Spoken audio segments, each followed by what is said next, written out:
édition du dimanche 12 septembre 2021. Bien bonjour à tous et merci d'être sur STV. Crise dans le nord-ouest et le sud-ouest. Le tribunal militaire de Bouillé condamne à mort 4 des 12 suspects impliqués dans la fusillade de la mode Francisca School de Combat. Une fusillade qui, le 24 octobre 2020, avait coûté la vie à 7 enfants et causé de sérieuses blessures chez 13 autres. Si certains saluent cette sentence en soulignant la gravité des faits, d'autres par contre regardent d'un œil suspect ce que le quotidien Mutation a appelé le retour en grâce de la peine de mort. On en parle.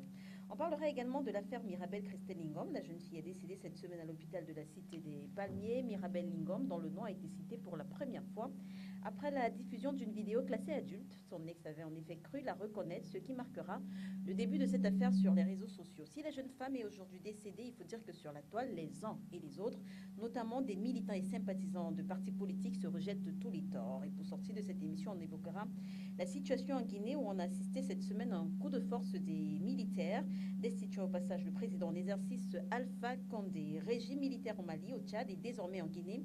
L'Afrique francophone vit-elle son renouveau des coups d'État? Je précise tout de même qu'à l'entame de cette émission, on prendra au téléphone maître Emmanuel de Sim, avocat du collectif SWOP, engagé dans la défense des citoyens interpellés après la marche organisée par le Mouvement pour la Renaissance du Cameroun le 22 septembre 2020. Le collectif a en effet annoncé son retrait du dossier, décriant au passage plusieurs irrégularités. On parle de tous ces sujets avec vous, Denis Kobo, vous êtes journaliste, bonjour et merci d'avoir accepté notre invitation ce dimanche. Bonjour Léla et merci de m'inviter.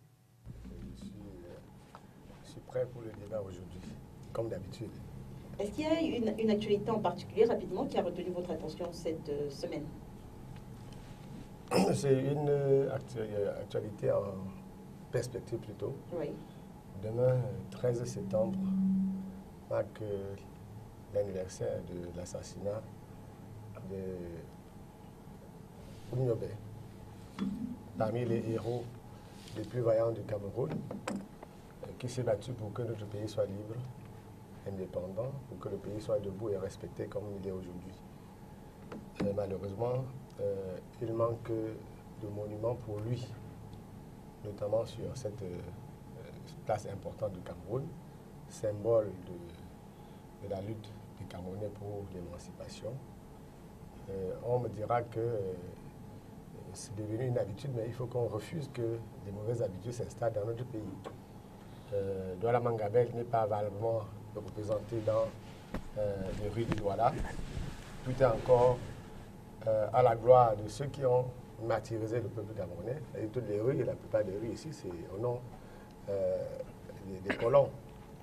Donc nous sommes rendus en 2021 et il est bon que, à l'occasion de cet anniversaire-là, on ait de voir des citoyens camerounais qui demandent à ce que être camerounais ait un sens. Si être camerounais doit avoir un sens, il faut que nous ayons au moins la priorité sur un ensemble de choses, notamment sur la mémoire historique, et que, par exemple, nos rues soient baptisées au nom des héros de notre indépendance, héros de notre lutte pour l'émancipation, héros, n'est-ce pas, de la propension des Camerounais à rester dignes et à faire face aux agressions de l'extérieur. D'accord. Donc, je ne sais pas si on peut appeler ça un coup de gueule, mais c'est tellement timoré. Ouais, tout à l'heure, nous allons parler de beaucoup de sujets. Mais si vous avez une fondation qui n'a pas un socle en béton, vous vous attendez à quel genre de maison? D'accord. Merci Denis Kobo d'être avec nous ce dimanche. À côté de vous, on reçoit Brice Djolako, il est militant du Mouvement pour la Renaissance du Cameroun. Bonjour et merci d'avoir accepté notre invitation. Ma sœur Léla, bonjour. Bonjour à tous mes copanélistes. Je voudrais dire bonjour particulièrement au prof Denis Kobo, le Dakou, comme nous avons l'habitude de l'appeler. Je voudrais également dire bonjour à tous les militants du MRC qui croupissent dans les camps de concentration du régime dictatorial de Yaoundé. Je voudrais également dire bonjour à tous nos avocats, nos vaillants avocats qui ont défendu nos militants jusqu'à cette heure et que malheureusement pour nous, ils n'ont pas pu. Ils se sont heurtés à de multiples violations de leurs droits et qu'aujourd'hui, nous sommes tous devant les faits. Ils ont décidé de déposer la robe. Nos militants du MRC ont décidé également de crier au peuple camerounais la lettre est en circulation dans tous les réseaux sociaux et dans les journaux. Et je leur demande de tenir bon de là, parce que face à une dictature qui dure presque 60 ans, comme celle de Yaoundé, il n'est pas question de reculer.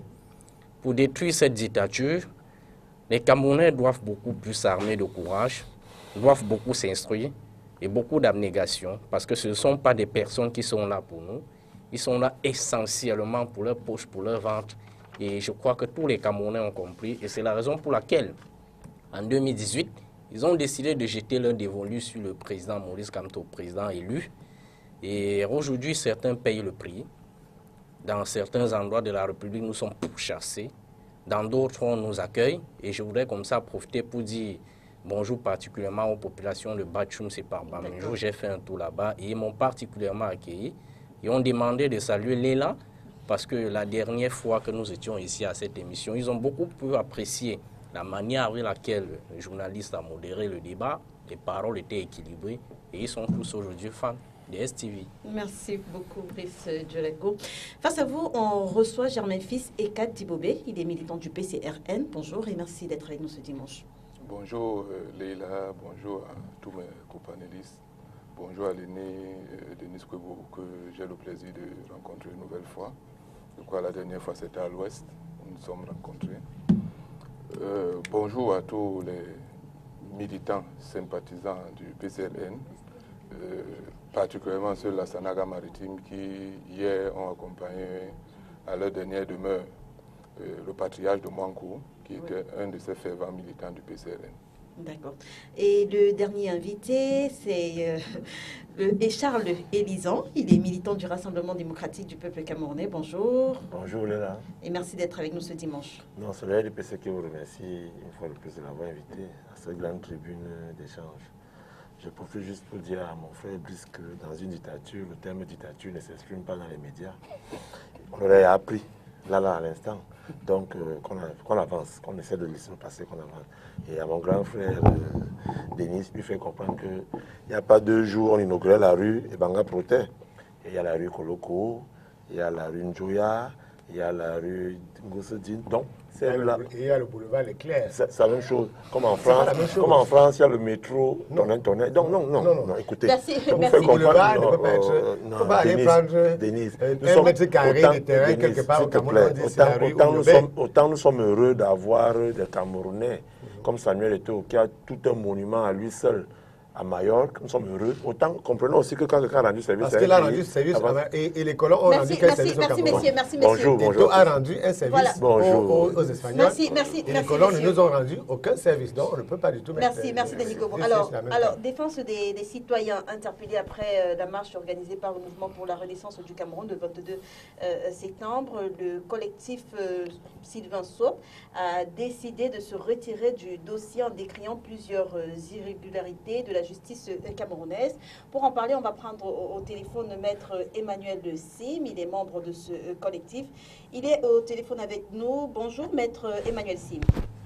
Bonjour mesdames, bonjour à tous vos invités, bonjour le Cameroun.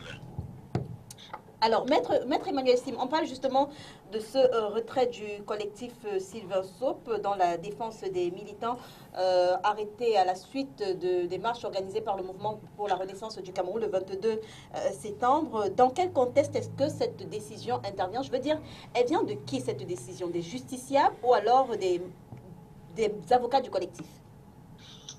C'est une décision qui a été concertée, madame. Elle a été concertée. Le débat est d'abord né au sein du collectif des avocats. Il y a un débat qui a eu lieu dès le 22 septembre. Il y a une partie des confrères qui estimaient, et j'étais parmi ceux-là, que nous devons ne pas assister des personnes arrêtées dans le cadre des marches pacifiques parce qu'on ne peut pas admettre qu'un parti au pouvoir utilise la justice pour régler les comptes politiques et que c'était des prisonniers politiques forcément. Notre présence servait à légitimer des procédures judiciaires qui en réalité étaient biaisées dès le départ. L'arrestation de ces militants était commandée par le pouvoir politique. Les mises à détention étaient commandées par le pouvoir politique. Le jugement était fait sous la houlette du pouvoir politique. Moi, j'étais de ceux qui pensaient dès le début dans le collectif que ça ne sert à rien que nous puissions aller à ces audiences. Une autre partie des avocats estimaient que malgré tout quand même, on devait assister aux audiences, on devait continuer à essayer de défendre ces personnes parce que nous croyons, pour ces personnes, ces avocats croyaient sincèrement qu'on pouvait avoir une vraie justice avec les magistrats indépendants. Une année après, l'évidence était là, c'est que ces magistrats militaires, ces magistrats administratifs, ces magistrats civils étaient aux ordres du pouvoir judiciaire, du pouvoir exécutif, du pouvoir politique de Yaoundé. Alors, maître, Et il nous semblait que dans ces conditions, on ne peut pas continuer, nous, à prêter notre concours en tant qu'avocat à ce que nous considérons finalement comme étant une parodie de justice, une vraie mascarade. C'est simple à comprendre. D'accord. Maître Emmanuel Sim, quels étaient les moyens de financement des procédures? Je veux dire, elles étaient portées par qui? Par le MRC ou alors par les justiciables? Non, madame, je vais vous dire une chose extraordinaire. Le parti politique MRC a porté intégralement le coût des procédures dans ces affaires du 22 septembre et même avant. Nos prisonniers politiques ont été nourris à la prison, soignés, et leurs enfants, leur école a été payée par les contributions du MRC. Même pour la rentrée scolaire actuelle, on a mis en place une opération Catable Rose pour que les personnes incarcérées puissent voir les enfants aller à l'école, malgré le fait qu'elles soient en prison. C'est le parti qui a apporté le financement pour la défense de ces personnes. Je dis à la défense seulement tout ce qu'il y a eu derrière. D'accord. Dans les voilà, donc c'est un peu ça. Nous avons tout fait pendant des mois. Nos militants n'ont jamais mangé la mesure qui est donnée par l'administration pénitentiaire. Les militants sont nourris exclusivement par le parti MRC et je pense que si vous voyez ces gens-là, ils ont très bonne mine, ils sont très forts dans les têtes, mais on fait des efforts pour qu'ils aient le moins de désagréments possible étant en prison. Nous le faisons parce qu'on pense que c'est le combat, c'est la résistance. Alors, Maître Emmanuel Sim, vous avez une double casquette, vous êtes également l'un des vice-présidents du mouvement pour la renaissance du Cameroun. Est-ce que le problème qui se pose, ce n'est pas un problème financier? Est-ce que les caisses ne sont pas vides? Non, madame, écoutez, c'est pas, le retrait des avocats n'a rien à voir avec l'argent. Je peux vous dire et demander à tous mes confrères que nous n'avons jamais exigé d'honoraires au MRC. Les avocats qui ont défendu dans le cadre de ce collectif-là l'ont fait de manière bénévole depuis janvier 2019 quand le président Kamto a arrêté. On n'a jamais exigé d'argent au MRC, jamais. Ce que le parti a payé, c'était les frais de procédure. Quand il fallait déposer les demandes d'habeas corpus, quand il fallait payer les frais à la cour d'appel, quand on faisait appel, oui, le parti a supporté cela. Mais le parti n'a jamais payé les honoraires aux avocats du collectif. Je dis bien aucun franc d'honoraires. Vous voyez, il y a encore des avocats qui se battent pour les droits de l'homme et qui ont sacrifié même parfois jusqu'à leur dossier. Il faut savoir, madame, qu'il y a des dossiers que des confrères ont perdus seulement parce qu'ils défendaient les militants du MRC. On allait au bout du sacrifice pour ces personnes-là par souci de défense des droits humains. Maintenant, nous estimons simplement que la justice camerounaise est aux ordres et il ne peut pas y avoir, je voudrais qu'on le retienne définitivement, on ne peut pas avoir une démocratie réelle sans une justice indépendante. On va sortir de cet entretien rapidement, Maître Emmanuel Sim. Au final, quel est l'objectif de cette décision? Qu'est-ce qu'elle vise? Quel est son but? Mais elle vise à démontrer aux Camerounais que nous n'avons pas de justice indépendante, madame. Mais la démocratie, vous dites, ne peut pas exister sans justice indépendante. Et nous démontrons par notre dépôt d'Europe qu'il n'est pas possible que dans ces conditions aujourd'hui, on peut juger nos militants de manière impartiale. Et ce sera quoi la suite? Oui. Ce sera quoi la suite? Écoutez, les magistrats, comme ils sont aux ordres du pouvoir politique, et bien qu'ils fassent le travail, on a commandé des peines, mais qu'ils les prononcent. Ils vont les prononcer hors de la présence des avocats. Si on vient aux audiences, ils vont dire que c'est des procès normaux, que c'est des procès absolument réguliers, alors qu'en fait, les décisions étaient déjà connues d'avance, et nous nous servions simplement d'acteurs dans un mauvais théâtre. Nous disons, les magistrats, ils ont leur conscience avec eux. Ils ont leur conscience. Ils jugent nos militants n'iront pas à ces audiences, on ne dira pas à ces audiences, eh bien, qu'ils leur donnent des peines de mort. C'est ce qui est prévu, eh bien, qu'ils le fassent. Merci, Maître Emmanuel Sim, d'avoir accepté de répondre à nos questions. Bon dimanche, Maître. Alors, Denis Kwebo, comment est-ce que vous analysez cette décision des membres du collectif Sylvain Sop, le retrait de 60 avocats, une décision qui, il faut le dire, n'est pas habituelle? Je ne sais pas si vous faites exprès de me passer la parole. Vous savez pas avoir à vous exprimer sur la question, Denis Kwebo? Parce que le débat n'est pas sain. Le débat n'est pas sain, mais il est plutôt malsain. Les avocats bénéficient de la franchise professionnelle. C'est-à-dire quand il agit dans le cadre de son boulot, il sait exactement ce qu'il fait. Je voudrais répondre plutôt sur les éléments de logique en rapport avec ce que le très brillant avocat Maître Emmanuel Sim vient de dire.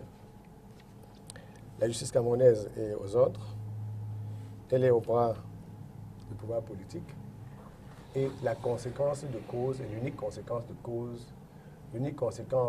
cause logique serait que tous ces avocats se retirent une fois pour toutes de toutes les procédures en cours devant les tribunaux camerounais. Étant donné que la justice est aux ordres du pouvoir politique, étant donné qu'aucun magistrat camerounais ne peut jamais rendre une décision sur la base du droit, la conséquence logique, l'honnêteté intellectuelle voudrait que ce dépôt de robe ne soit pas seulement dans le cadre d'une procédure. Parce que la justice ne peut pas tantôt être aux ordres, tantôt être juste, tantôt être impartiale. Je le dis parce que j'ai, depuis beaucoup d'années, couvert les procès où la plupart des avocats du collectif défendaient des partis avec brio et généralement avec beaucoup de résultats. Donc, c'est parfois un peu difficile d'entendre dire des choses comme ça.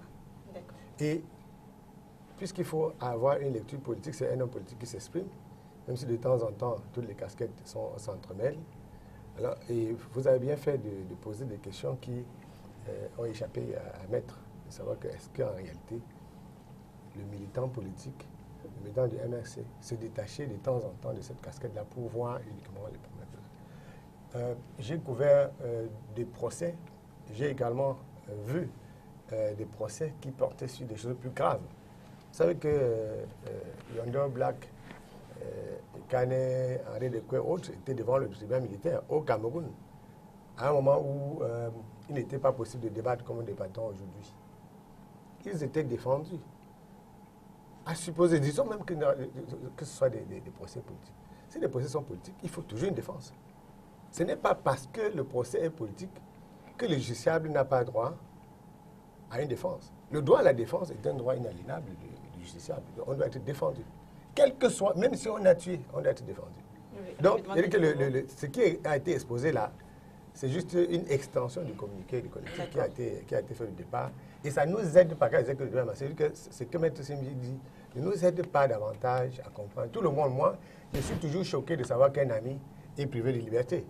Je suis toujours choqué de savoir Béas qui est en prison, qui était avec nous ici, qui a animé régulièrement le débat. Est-ce que ça nous plaît qu'il soit... Même s'il avait fait une faute, ça ne nous plaît pas qu'il ne soit plus avec nous. Parce qu'en démocratie, il est bon que ce soit autour de cette table comme ils sont là aujourd'hui. Nous n'appartenons pas à la même chapelle, mais on n'a jamais bagarré sur le plateau. Mais il ne faut pas, profiter de cette tribune qui est offerte dans le cadre de la procédure. Parce que M. Sim nous dit qu'ils ont posé un acte de communication. En réalité, il s'agit de ça. Il s'agit d'un acte de communication. Je le dis pour ceux qui écoutent et ceux qui ont écouté des choses depuis le début, qu'ils sachent que les avocats ont des techniques de défense. Il faut s'en tenir à cela parce que les avocats étant seulement un élément de la chaîne judiciaire, ils ne peuvent pas se comporter comme s'ils pouvaient donner une sentence. Donc, ce que M. Sima a dit tout à l'heure n'était pas honnête de sa part, parce que je le connais comme étant quelqu'un qui est très, très mesuré. Le fait de donner cette sentence, ça peut faire croire à quelqu'un qui mange les beignets au quartier que Maître Sim a décrété aujourd'hui. C'est son vécu, Denis Kobo. Non, mais il n'avait pas de contradiction en face quand il faisait une proclamation, une déclaration à l'ensemble des Camerounais tout en sachant que personne d'autre n'avait la possibilité de lui dire le contraire. Germain Fils et Kadi Boubé, est-ce que vous comprenez les raisons avancées par les membres de ce collectif? D'abord, il faut s'indigner du fait que des milliers de Camerounais soient arrêtés et mis en prison parce qu'ils ont voulu, selon eux, avec leur ligne politique, leur idéologie et la ligne fixée par leur leader, voulu exercer leur droit à la manifestation. Il faut s'indigner qu'ils soient arrêtés. Et comme Denis disait, personne ne peut se réjouir de connaître qu'on a un ami, on a un camarade politique qui est enfermé, qui est privé de liberté. Maintenant, ce que Denis a également relevé, c'est que Maître Sim n'est pas honnête. Parce que parmi ceux qui étaient arrêtés, il n'y avait pas que 124. Il y avait pratiquement 500 personnes arrêtées. Il y a eu des gens qu'on a libérés. Il y a 524 qui sont encore retenus pour des raisons diverses. 124 qui sont encore retenus pour des multiples raisons que nous ignorons, mais que la justice, justement, les juges et les magistrats ont des actes qu'ils leur reprochent.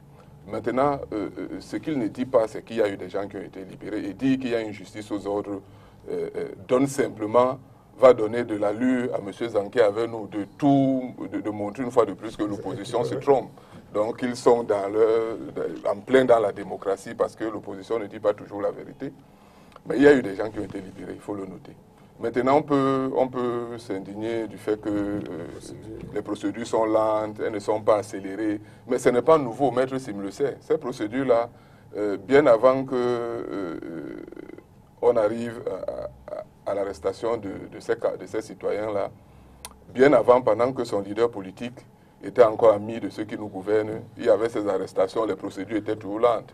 Il y avait des gens enfermés pendant que je crois que le ministre de la Justice délégué en charge des droits de l'homme et des libertés, ça veut dire qu'il avait une main mise pour faire avancer les choses.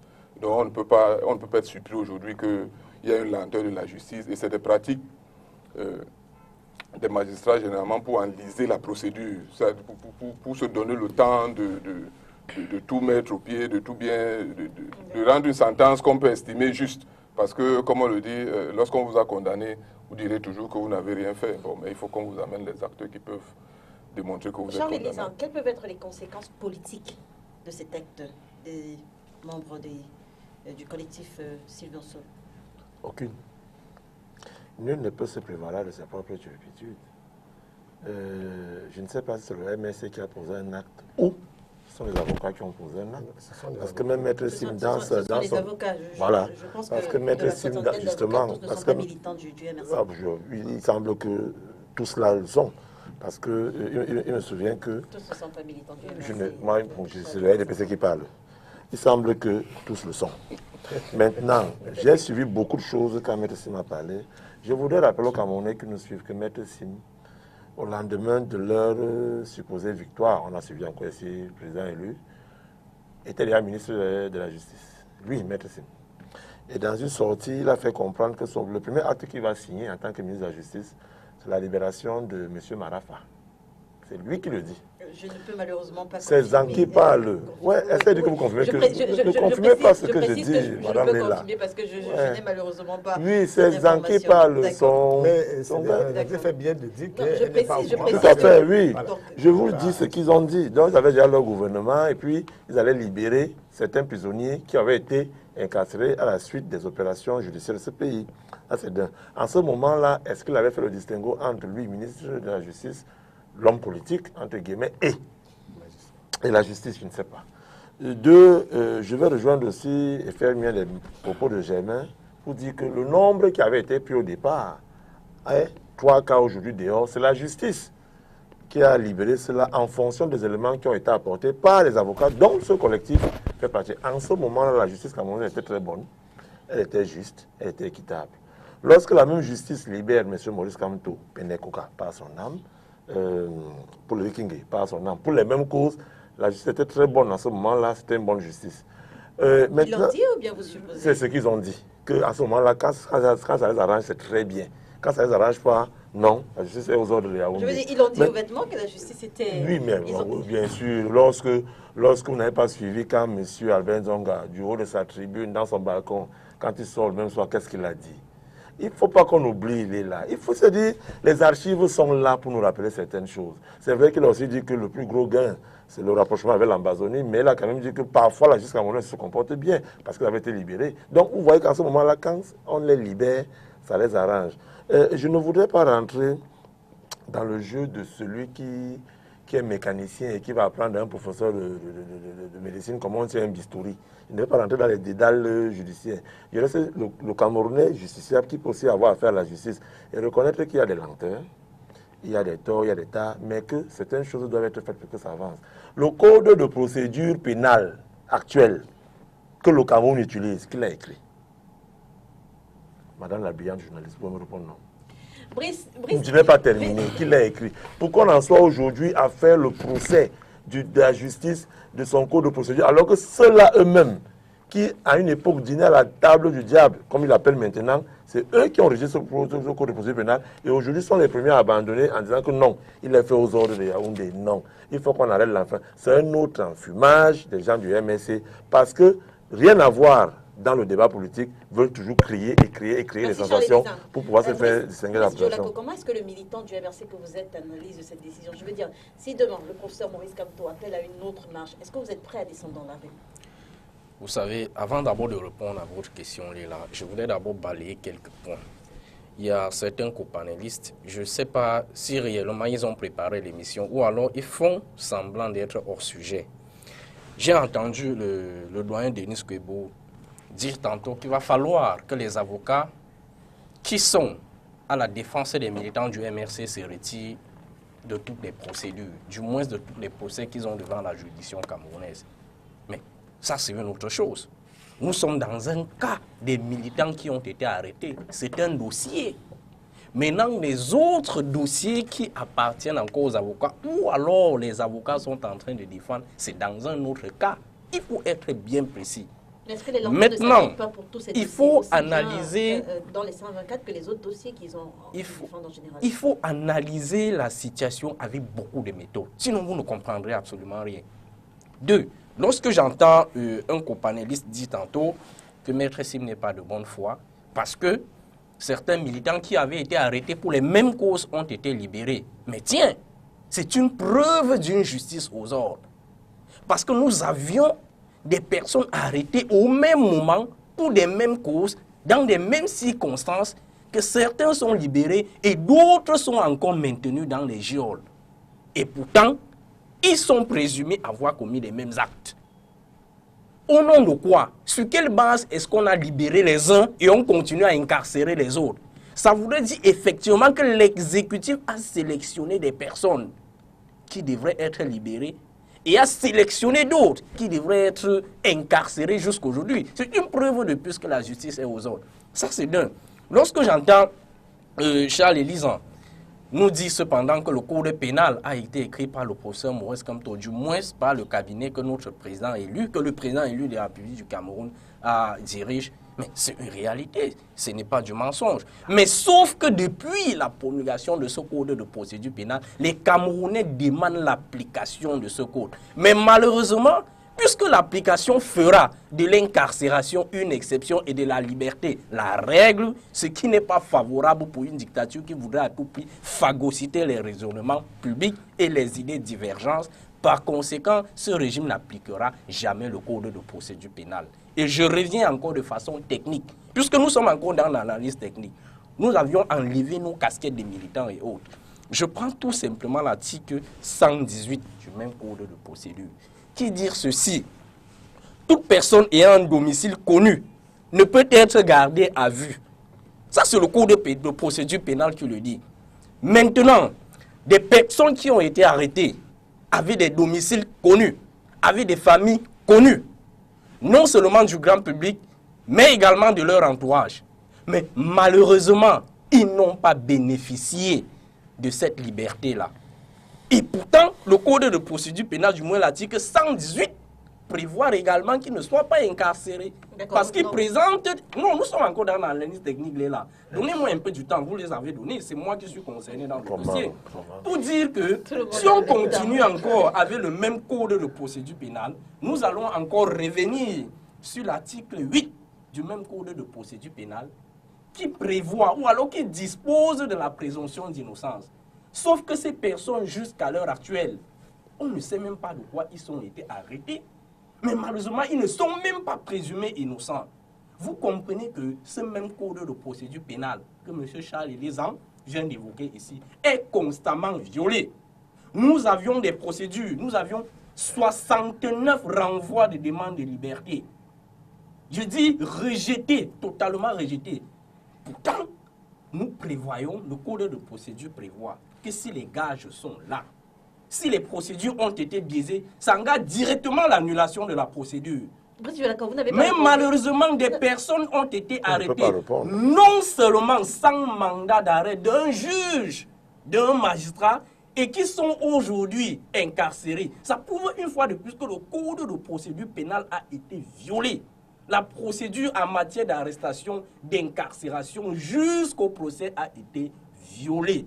Donc c'est la raison pour laquelle, face donc à toutes ces dérives, face donc à toutes ces dérives, les avocats des militants du MRC ont été contraints de présenter à la face de l'opinion publique nationale et internationale qu'en réalité au Cameroun, il n'existe pas de justice. Nos palais de justice sont devenus complètement les palais de l'injustice. Brice Delacour, pourquoi se dessaisir du dossier dans lequel on retrouve les 124 prisonniers et pas des autres dossiers où ils sont impliqués? Je veux dire, est-ce que les lenteurs sont appliquées uniquement, est-ce que ce qu'il décrit sont appliqués uniquement dans le cadre des procédures de ces personnes interpellées au lendemain du 22 septembre, ou alors c'est un fait qui est connu de la justice camerounaise? Nous sommes dans un cas bien précis là. Il faut être honnête lorsqu'on analyse un cas, notamment le cas de l'arrestation du 22 septembre 2020.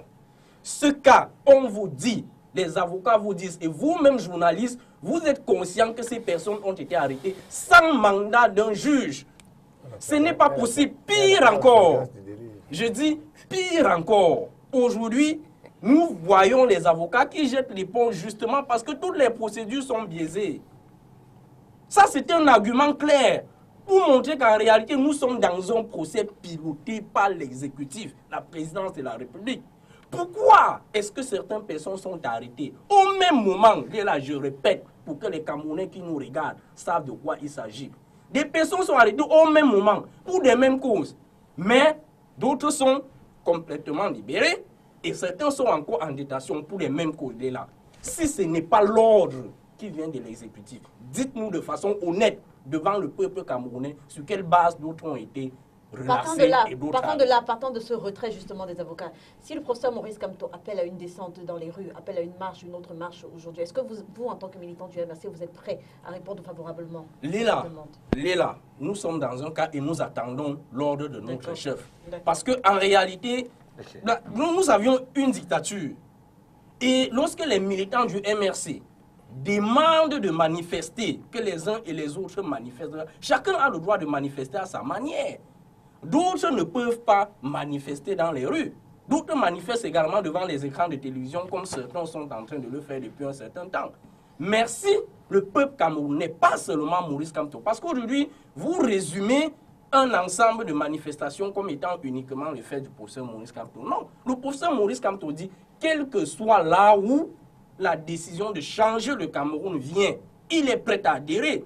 Pas seulement lui, cela voudrait dire quoi par conséquent? Que s'il y en a des opposants, ou alors même des acteurs du pouvoir, qui décident de faire changer l'ordre des choses, puisque nous sommes dans un désordre total, le professeur Maurice Kamto aussi voit que réellement ça va apporter d'un plus aux Camerounais. S'il voit également que le système corrompu, cette justice aux ordres, ces paroliers de justice, ça peut apporter un changement. Il est prêt à adhérer. Et s'il est prêt à adhérer, combien de fois nous autres? D'accord. Voilà. En une minute, Denis Kobo, je vois que vous voulez prendre la parole. En une minute. En une minute. Ça fait 7 minutes. Non, tout le monde a eu son premier tour. Je suis responsable du dossier. Ça veut dire que d'une manière ou d'une autre, j'ai la priorité sur ce dossier. Tout le monde a eu un premier tour. Vous faites de la spéculation. Je suis là dans la réalité. Brice Delacour, Charles Elizan. Je ne spécule pas. C'était le premier tour de parole. Tout le monde a pu s'exprimer. Maintenant, c'est en une minute.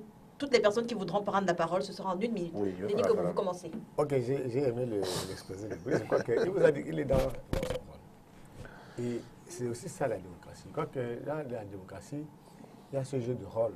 Chacun défend ce qu'il estime être relevé de son bon droit. Sauf à ne pas, je dis que sauf à travestir la vérité. Je reviens sur les propos de médecin, parce que c'est là le point de départ.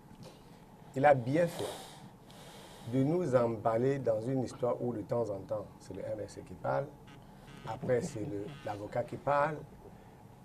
Précisons que c'est moi qui ai fait intervenir. Non, ce n'est pas mauvais. Ce n'est pas mauvais. Non, je n'ai pas dit Il qu'il ne n'a pas parle de... pas en tant que militant. Parce que dans ça. ce dossier, Maître Sim n'intervient pas en On tant ne que dit pas- militant. on ne Il dit pas- intervient en justement. tant qu'avocat. Brice Jolaco, permettez. Donc, le droit de Il n'y a ses pas de clients mal. n'est pas Brice respecté. Il n'y avait aucun mal. Denis Je n'ai pas- Kobo, je veux juste... Il n'y avait aucun mal à ce qu'il a. Non, Je n'ai je pas veux dit juste que ce n'était pas repréciser normal les qu'il parle choses. ainsi. Je l'ai pris en tant qu'avocat et c'est moi qui ai relancé la Voilà. casquette de militant politique quand j'ai Je voulu Ça interpeller les revient au fonds, même. les caisses Ça du revient au MRC. même. Voilà. Non, Je Ça voulais juste revient repréciser. au même. Je dis que si vous me posez la question, si Oui, vous posez Denis la Kobo. question, si on n'avait pas mentionné le mot MRC, j'aurais une réponse différente. Des citoyens camerounais, je dis bien des citoyens camerounais, je n'ai pas à savoir s'ils sont du MRC ou Le du... président, on les Je- a arrêtés dans le cadre d'une manifestation d'un parti politique. Pourquoi vous voulez à tout prix qu'on soustrait la casquette du MRC? On peut aller... On ne peut non plus soustraire donc la casquette du vice-président Brice du Jolaco. MRC, de Il Maître intervient en tant Sim. qu'avocat, il n'intervient pas en tant que militant du MRC. Est-ce que ça enlève sa casquette Ça du n'enlève rien. vice-président du C'est le MRC? collectif des avocats, Brice Maître Jolaco. Sylvain Sow. Brice Jolaco. Ce n'est pas le collectif des militants du MRC. Brice, je vous en prie, je vous en prie. Il vaut mieux qu'on s'exprime l'un après l'autre. Allez-y, Denis, allez-y, Denis. Quand on va à une manifestation politique, on n'est pas obligé Allez-y d'être rapidement, on n'est pas Denis obligé d'être membre du MRC. Si on a mis le sujet, il faudrait que les Camerounais comprennent. Allez-y, Si on se allez-y. parle à nous, c'est que ça ne sert à rien. C'est pour ça Je qu'il dis vaut mieux qu'on peut aller à une directement. manifestation du MRC sans être membre du MRC. N'importe quel citoyen peut aller à une manifestation politique. Et moi, je parle du citoyen qui allait à une manifestation politique. Oubliez qu'il soit du MRC. Il a des droits en tant que citoyen de manifester. Il a des droits en tant que citoyen de manifester dans le cadre qui est dicté fixé par la loi. Si le cadre de la manifestation là échappe aux balises de la loi, il est possible qu'il ait mal à faire avec la justice. Même quand il est en justice, on dit qu'il a droit à une saine administration de la justice. C'est de ça que nous parlons. Donc j'ai dit, quand on a posé la question à Messi, si on restait dans le cadre des droits de ces personnes qui seraient bafouées, on n'aurait pas de divergence. Même le militant du NDPC ou du PCRN, il parlerait du droit et du citoyen. Il ne parlerait pas du MRC. Or, ce qui se passe là, on a eu une élection, je crois qu'on a discuté sur ce plateau avant l'élection, on a eu une élection en 2018. L'affaire des procès politiques ou des prisons politiques est un prolongement de l'élection présidentielle de 2018 où le parti qui estime qu'on aurait volé sa victoire, parce que le MSC estime qu'on lui a volé la victoire, a transporté le débat politique dans le cadre extra-électoral. Donc, étant donné que la Cour constitutionnelle a déjà entériné l'élection de Paul Biya, ils disent, OK, on va entretenir le marché politique avec un certain nombre d'actes, avec la surenchère verbale, la défiance et l'extrapolation, jusqu'en 2025. C'est de ça qu'il s'agit. Donc, quand vous voyez quelqu'un frapper un coup d'éclat, après, il y a eu d'autres coups d'éclat. Et après cette affaire de gens qui vont abandonner le procès là, si vous les voyez lundi ou à la prochaine audience, quand ils vont revenir au tribunal, ils ne vont pas faire une conférence de presse. Vous allez seulement les voir présents au tribunal. Et ce n'est pas bon pour la morale publique que les choses ne soient pas, les démarches ne soient pas suffisamment claires. Donc, quand un avocat pose un acte, il faut savoir que l'avocat pose des actes pour les besoins de la cause. Il ne faut pas aller au-delà du fait que c'est leur démarche et c'est tout à fait légitime. Merci, Denis Kobo. Je ne dis pas que ce n'est pas légitime, c'est légitime pour un avocat. Charles également en une minute. Léla, vous savez, le MSC a habitué les Camerounais à la comédie. Et moi, je ne vais pas rentrer dans leur fourberie de parler de ce qui concerne la procédure judiciaire. Lui-même, il a dit ici que c'est le cabinet Ben Strauss. Encore qu'il ne va pas revenir sur le délit d'initié qui a émaillé la relecture et la lecture et l'écriture de ce code de procédure pénale. Je laisse ça. Ce débat a été mené à son temps. Ce débat a été mené à son temps. Je vous en prie. Donc, je ne parle pas de ça parce que tout ce que vous faites est flou. J'ai encore suivi ici qu'à la table rose, encore une autre appel à contribution. Je ne vais pas revenir sur survie-vol, c'est encore flou, je laisse.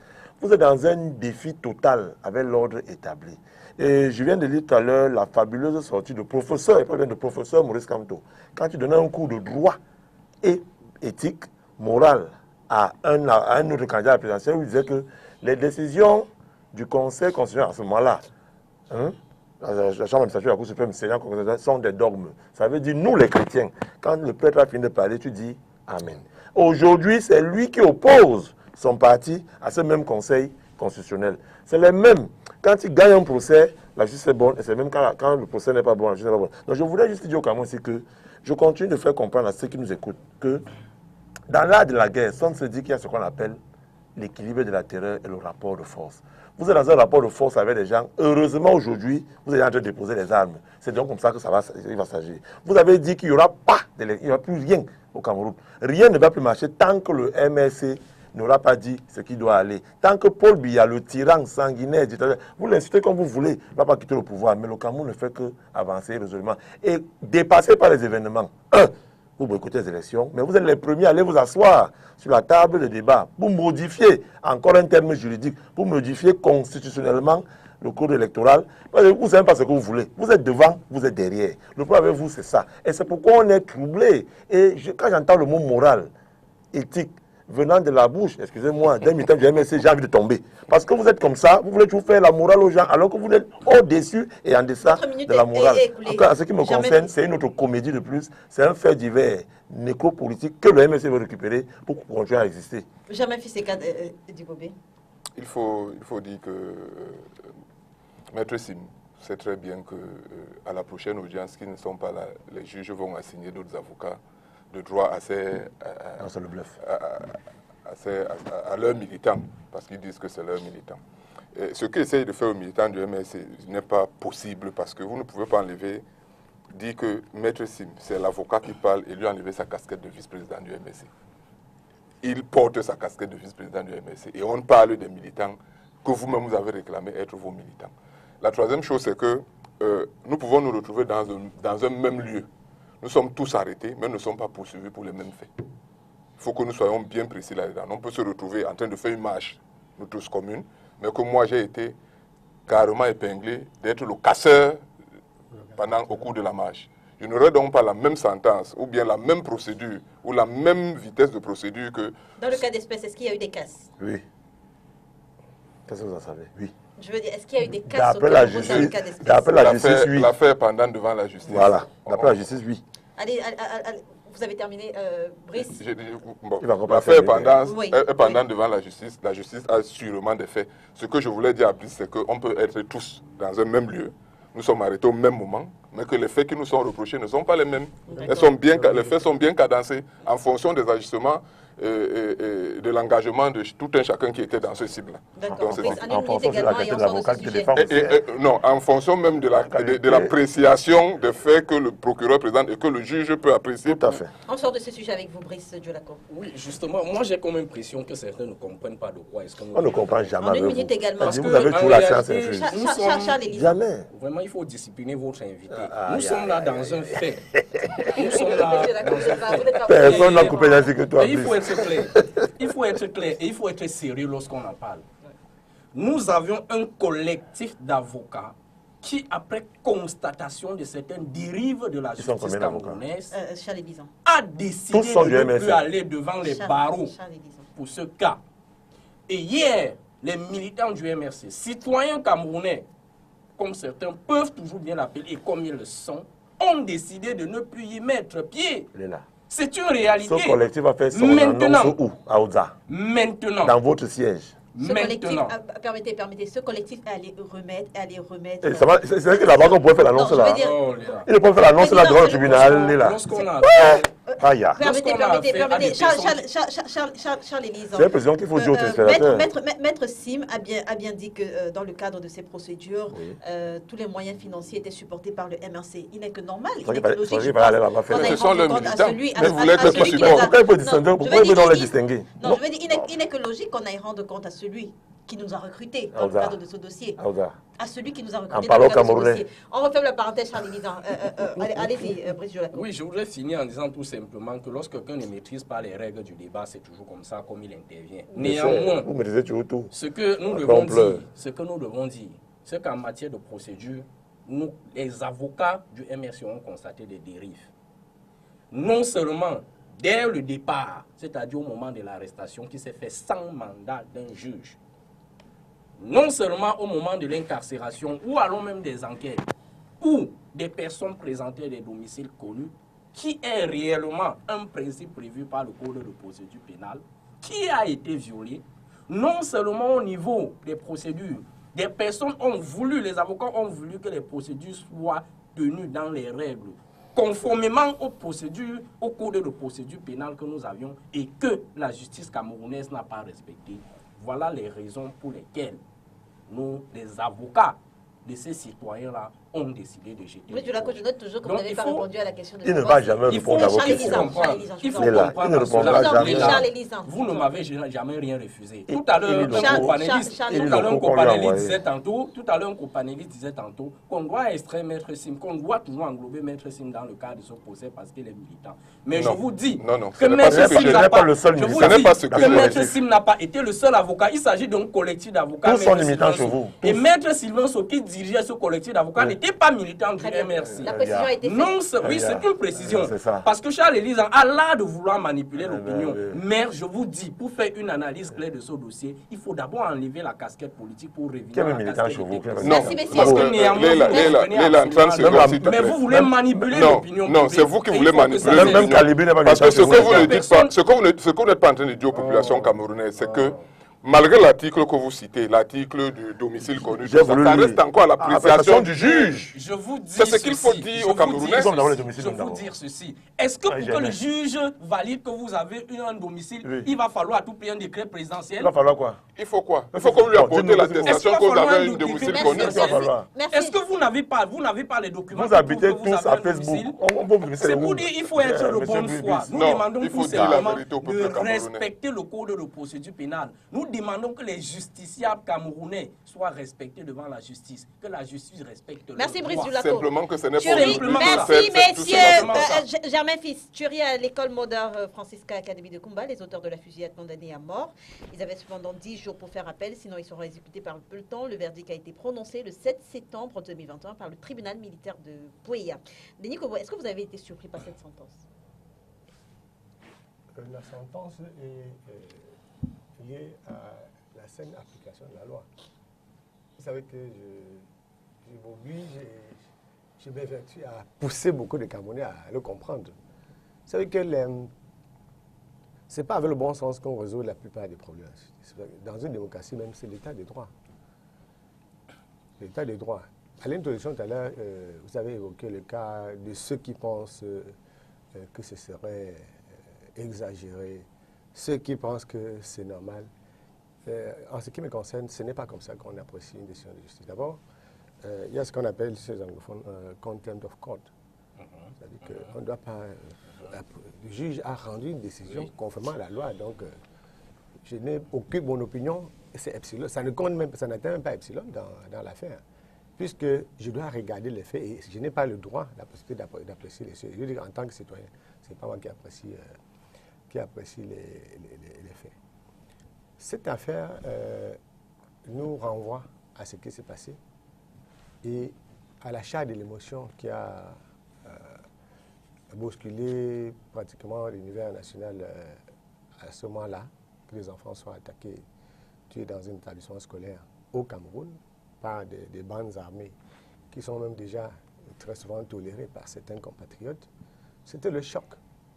Chaque fois qu'il y a, pour ceux qui sont défenseurs des droits, chaque fois qu'il y a violation de droits, ce qui est intéressant, c'est de savoir comment est-ce que les autorités ont adressé une telle violation. Donc si les gens ont attaqué l'école, tout le monde disait que cela ne doit pas rester impuni.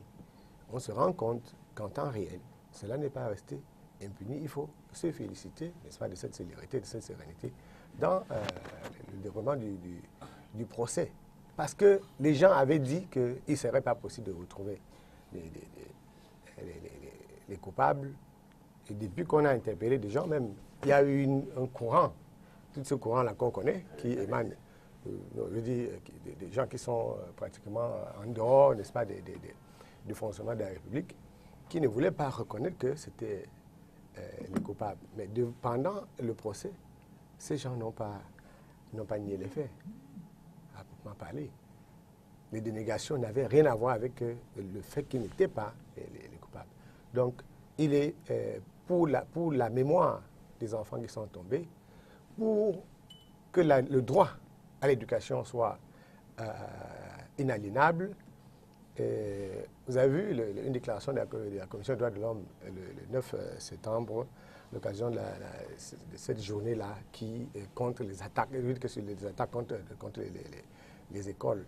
Donc, cette décision qui tombe à ce moment précis-là dit à ceux qui prennent des armes, à ceux qui veulent transformer, n'est-ce pas, les écoles en lieu de guerre, dit à ceux qui empêchent aux enfants d'aller à l'école en utilisant des moyens violents, y compris en donnant la mort, on leur rappelle donc qu'il existe une justice, au moins ici, et que cette justice-là peut être imparable dans le cadre de la loi. Donc, on ne pourrait dire quelque chose que si la loi n'a pas été respectée sur l'exécution. Des peines de mort, vous savez que ça fait très longtemps au Cameroun qu'on exécute pas les condamnés à mort. C'est que notre législation n'a pas beaucoup évolué là-dessus. La peine de mort existe encore chez nous.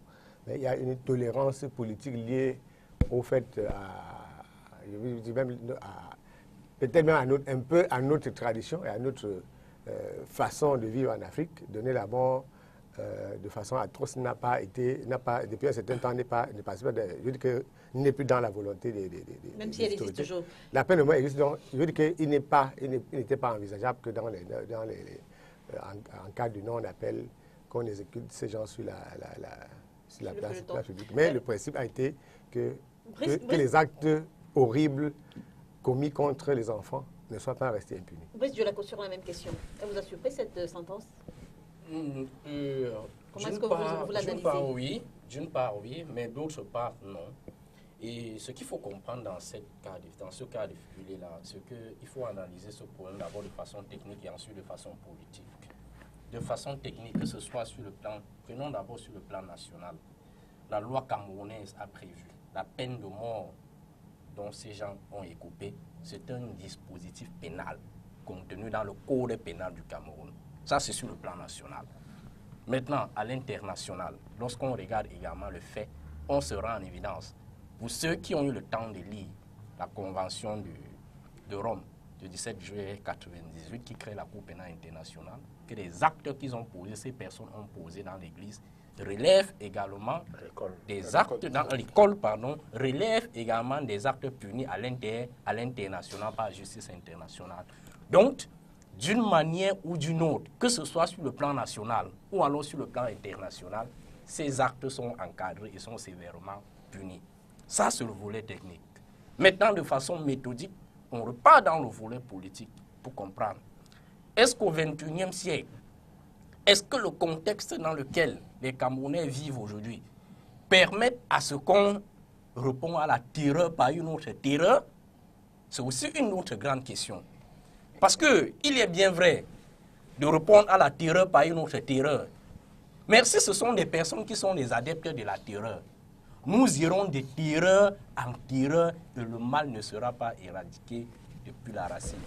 Ce qu'il y a lieu à faire maintenant, c'est de savoir que ces personnes ont commis les actes et ils ont écopé.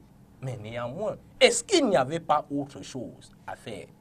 Du moment où nous demandons sur le plan politique que cette crise s'arrête, qu'il y ait un dialogue qui intègre tous les Camerounais, de tous les bords politiques, apolitiques, les acteurs de la société civile, pour mettre fin à cette histoire.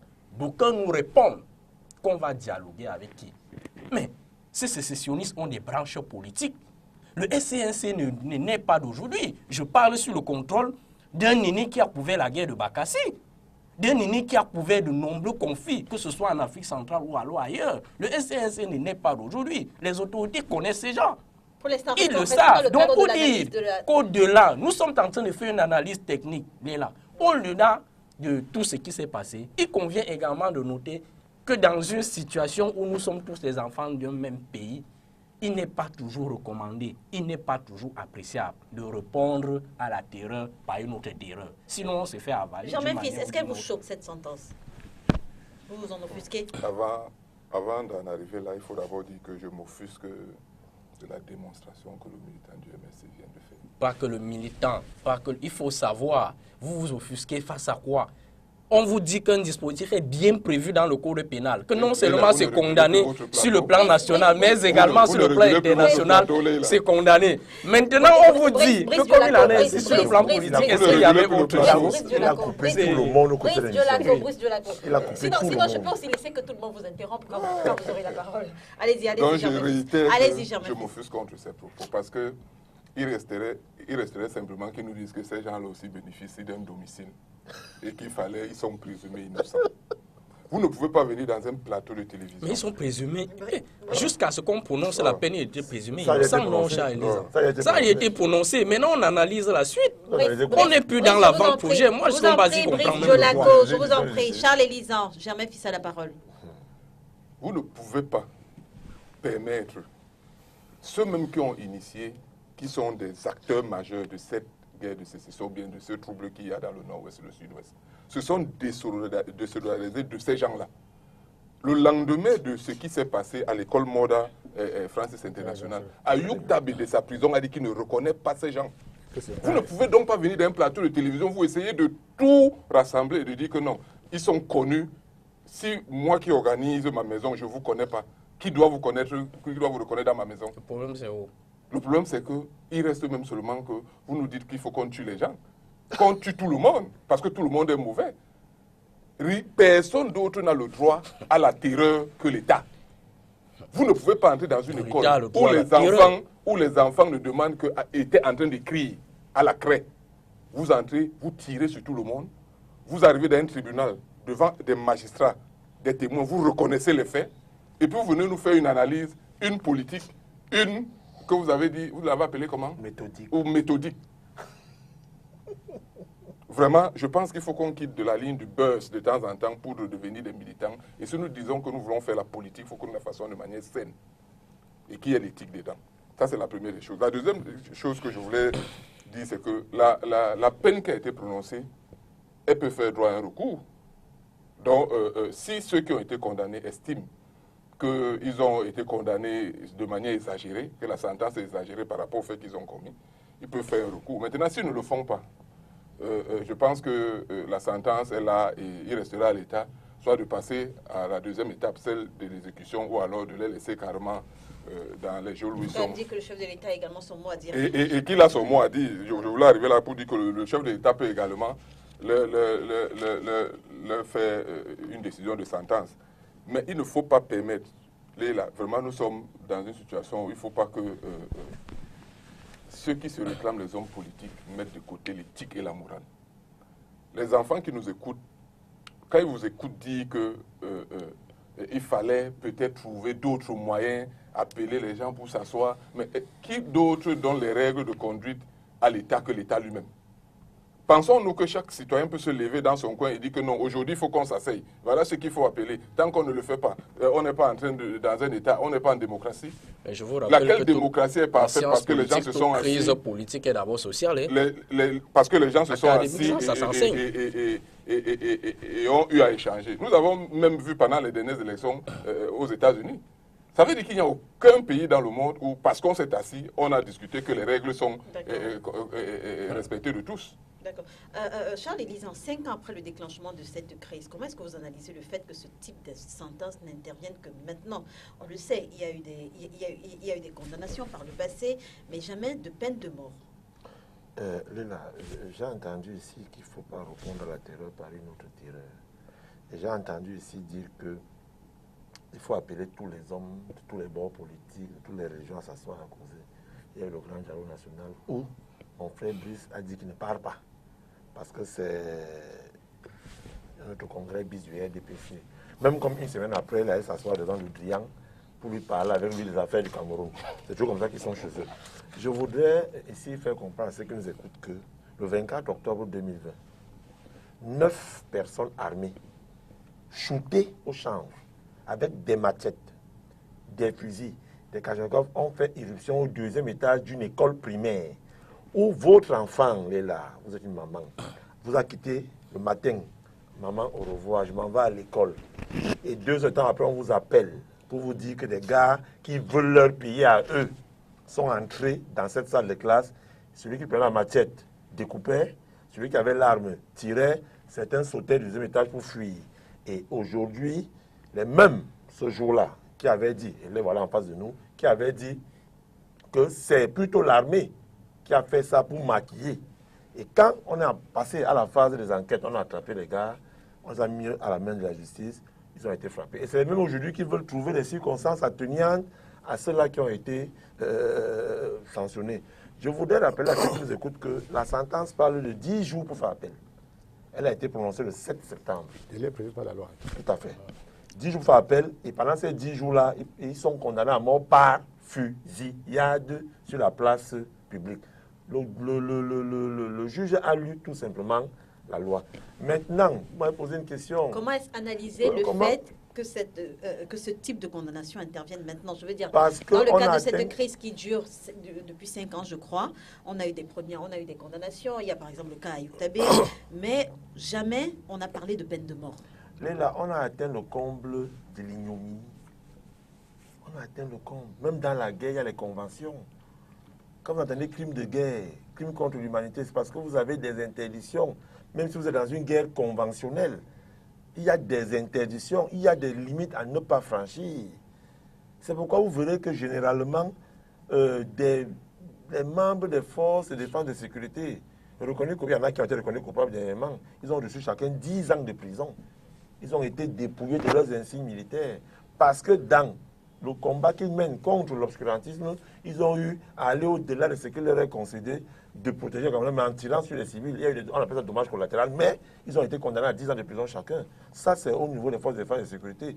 Maintenant, vous avez des gens qui tirent sur des enfants, qui les tuent. C'est le comble, madame.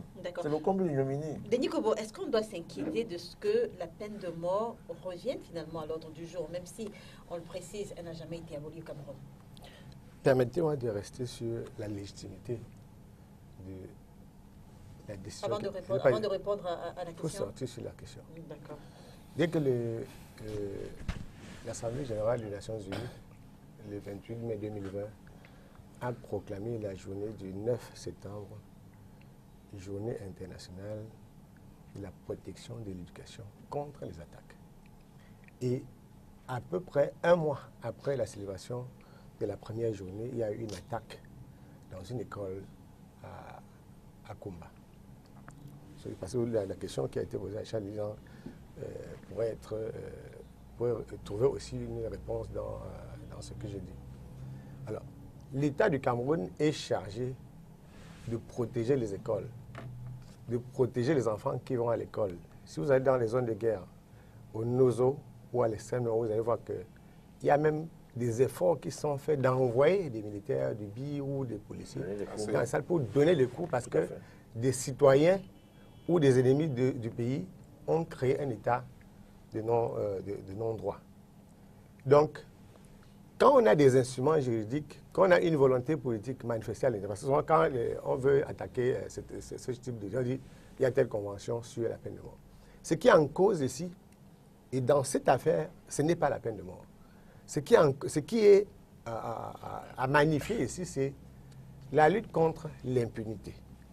Et cette peine de mort, contrairement à ce que, bon, pas contrairement, c'est-à-dire que pour mettre un bémol sur ce que Brice dit, c'est que le magistrat n'apprécie pas les situations sur le bon sens.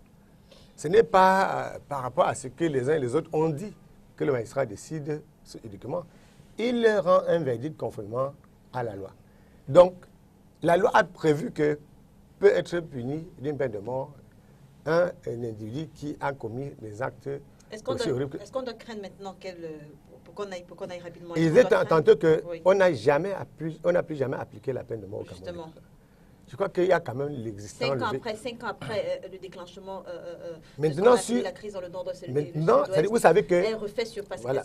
Elle ne refait pas surface. Elle est de nouveau, elle est de nouveau prononcée. Non, elle se prend tous les jours. Elle se prend tous les jours devant les tribunaux. Sauf qu'on n'a pas, comme ce n'est pas pour des cas médiatisés, il y a des peines, les gars, tous ces gens qui les baquent, gens qui assassinent, tout ça, ils sont frappés d'une peine de mort. Sauf que la dernière fois qu'elle était appliquée, non, c'était en 1986. Non, quand on dit, ça dit que il y a l'application, c'est différent. Est-ce que la dernière fois que la sentence a été prononcée, c'était pas en 1999, Denis Kobo? Non, tu dis tous les jours. Je peux, si je peux aider. On aura le temps. La semaine prochaine, en quelques jours, je peux vous donner presque chaque semaine. Oui. Il y a des condamnations à mort. On aura le temps de faire des recherches si vous voulez. Non, il n'y a pas de recherche à faire. Il dit qu'il y a des condamnations à mort. C'est l'application. C'est-à-dire que quand il y a la sentence, il y a maintenant l'exécution de cette sentence. Depuis, il y a des peines de mort qui sont prononcées, mais qui ne sont pas exécutées. Généralement, le président de la République les communique souvent pour à peine d'avis. Oui, pas généralement, parce que c'est un monsieur bien. Oui. Généralement, ce qui provoque des changements au niveau des législations, c'est l'injustice. C'est-à-dire que si on avait, par exemple, élargi, je ne voulais pas commenter la décision, si on avait, par exemple, élargi ceux qui ont tué les enfants à Kumba, l'opinion pouvait se liguer contre la décision et dire, ben, vous ne pouvez pas donner la mort et on vous aménage, c'est pas une peine de gazon ou de vélo. Donc, généralement, ce n'est pas l'application d'une peine, une décision portant, c'est pas une sentence portant sur des faits suffisamment graves ayant choqué qui provoque le changement de décision. Et je ne vois pas aujourd'hui où est-ce qu'on aurait pu trouver une excuse. Par contre, sur votre question, c'est-à-dire en rapport avec tous les événements depuis 5 ans dans le Nozo, il faut dire qu'on n'a pas vu cette célérité dans des procédures contre des gens ayant décapité, des gens ayant tué des militaires ou des policiers. Je veux dire que c'est ça qu'on peut noter comme développement majeur. Et c'est pour ça que nous, défenseurs des droits, on se félicite que cette peine soit au-delà de l'énoncé, de son énoncé, sur le principe de la peine, ça intervient à un moment précis où l'école commence à la rentrée scolaire, où il y a des gens encore dans certains endroits du Cameroun qui empêchent que les enfants partent à l'école pour dire que... Donc je crois que j'insiste pour qu'on mette la protection de l'école et le droit à l'éducation en avant, parce que c'est ça qui nous intéresse. Ce qui nous intéresse, ce n'est pas de savoir, c'est que quelqu'un qui a volontairement, qui se met en marge de la République et occasionne la mort, n'est-ce pas, fasse l'objet d'une attention particulière de ceux qui utilisent soit la surenchère verbale ou la justification et le délit pour avancer. Sur la même question, Brice Jolako, est-ce qu'on doit craindre cette désormais sentence, désormais sentence peine de mort dans le cadre de la crise dans le nord-ouest du Sud-Ouest? En 1 minute chacun. Bon, ce qu'il faut dire sur ce sujet, c'est que le verdict du juge est une chose. Maintenant, l'application de ce verdict également une autre. Mais je crains, moi particulièrement, que si les choses se déroulent comme ça enracine plutôt le problème. Parce que en réalité, comme certains s'offusquaient ici sur le plateau, pour ceux qui ont la culture politique, bon, j'estime bien, avec beaucoup d'honnêteté, que si on voudrait prendre au cas par cas, pour que nos téléspectateurs comprennent bien, prenons le premier cas, la crise angolaise, de 1975 jusqu'en 2002. Même avec l'assassinat de Jonas Savimbi, la crise s'est terminée autour d'une table, les accords de Lisbonne. Cela voudrait dire que même la mort du chef rebelle, il dit son départ, n'a pas permis à ce que les choses s'arrangent aussi facilement. De 1975 à 2002. Okay. J'avance. L'apartheid en Afrique du Sud a mis autant de temps, a fait autant de victimes. Mais je puis vous rassurer que c'est autour d'une table qu'on a résolu ce problème. Par conséquent, la sortie de Nelson Mandela de la prison. Si on voudrait encore avancer, les différentes crises qui ont eu lieu en Centrafrique ici à côté, on peut encore rappeler les accords de Libreville qui ont fait tomber l'ancien premier ministre centrafricain au moment où Bozizé partait. On peut encore parler de plusieurs accords en ce qui concerne cette crise. Même la crise au Tchad a fait l'objet de plusieurs tables. Bon, pour dire que ce n'est pas parce qu'on a ôté la vie à quelqu'un qui a utilisé la terreur contre toi qu'on résout facilement le problème.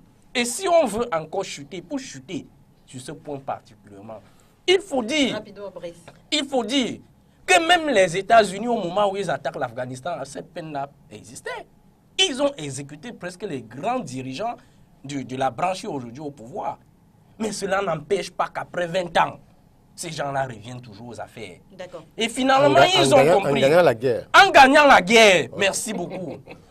Tout dire, une fois de plus, que ce n'est pas la violence. Et aujourd'hui, je puisse vous dire que même le retrait américain a été négocié au Qatar. Nous connaissons tout ça. Pour dire que ce n'est pas toujours la peine de mort qui viendra résoudre la crise anglophone, mais un vrai dialogue comme nous l'insistons. Parce que si le grand dialogue est là, vous ne m'avez jamais la peine de mort visait à punir quelqu'un qui a tué les enfants. Pour dire exactement. La peine de mort, c'était pour punir celui qui a tué les enfants. C'était pas pour la crise anglophone. Exact. Et c'est une manière de résoudre un problème. Mais pour dire que si le grand dialogue avait été une réussite, c'est qu'aujourd'hui, il n'y a pas ce mort-là. Quel impact ce genre de sentence peut avoir sur la crise dans le nord-est et le sud-ouest? On répond aux questions, exactement aux questions. À mon tour, il faut que je réponde aux questions. Non, tout le monde, désormais, on répond exactement. Je m'adresse notamment à Charles. En fait, ce qu'il faut dire, c'est que la peine de mort, elle arrive, à un point bien, elle est bien encadrée, elle arrive à un point bien, non. Mais c'est aussi une façon psychologique d'un message à ceux qui pensaient qu'ils pouvaient entrer à nouveau dans les écoles, empêcher qu'il y ait l'école. Ce qu'il faut également dire là-dedans, c'est que la loi du Cameroun a prévu beaucoup de mécanismes pour que même quand vous êtes condamné à la peine de mort, au vu de... Parfois même reconnaître qu'on a fait une erreur, reconnaître que peut-être on était drogué, peut-être reconnaître qu'on a suivi une voie qui n'est pas bonne, peut permettre au chef de l'État de prononcer une sentence favorable. On va encore passer à une requalification des faits.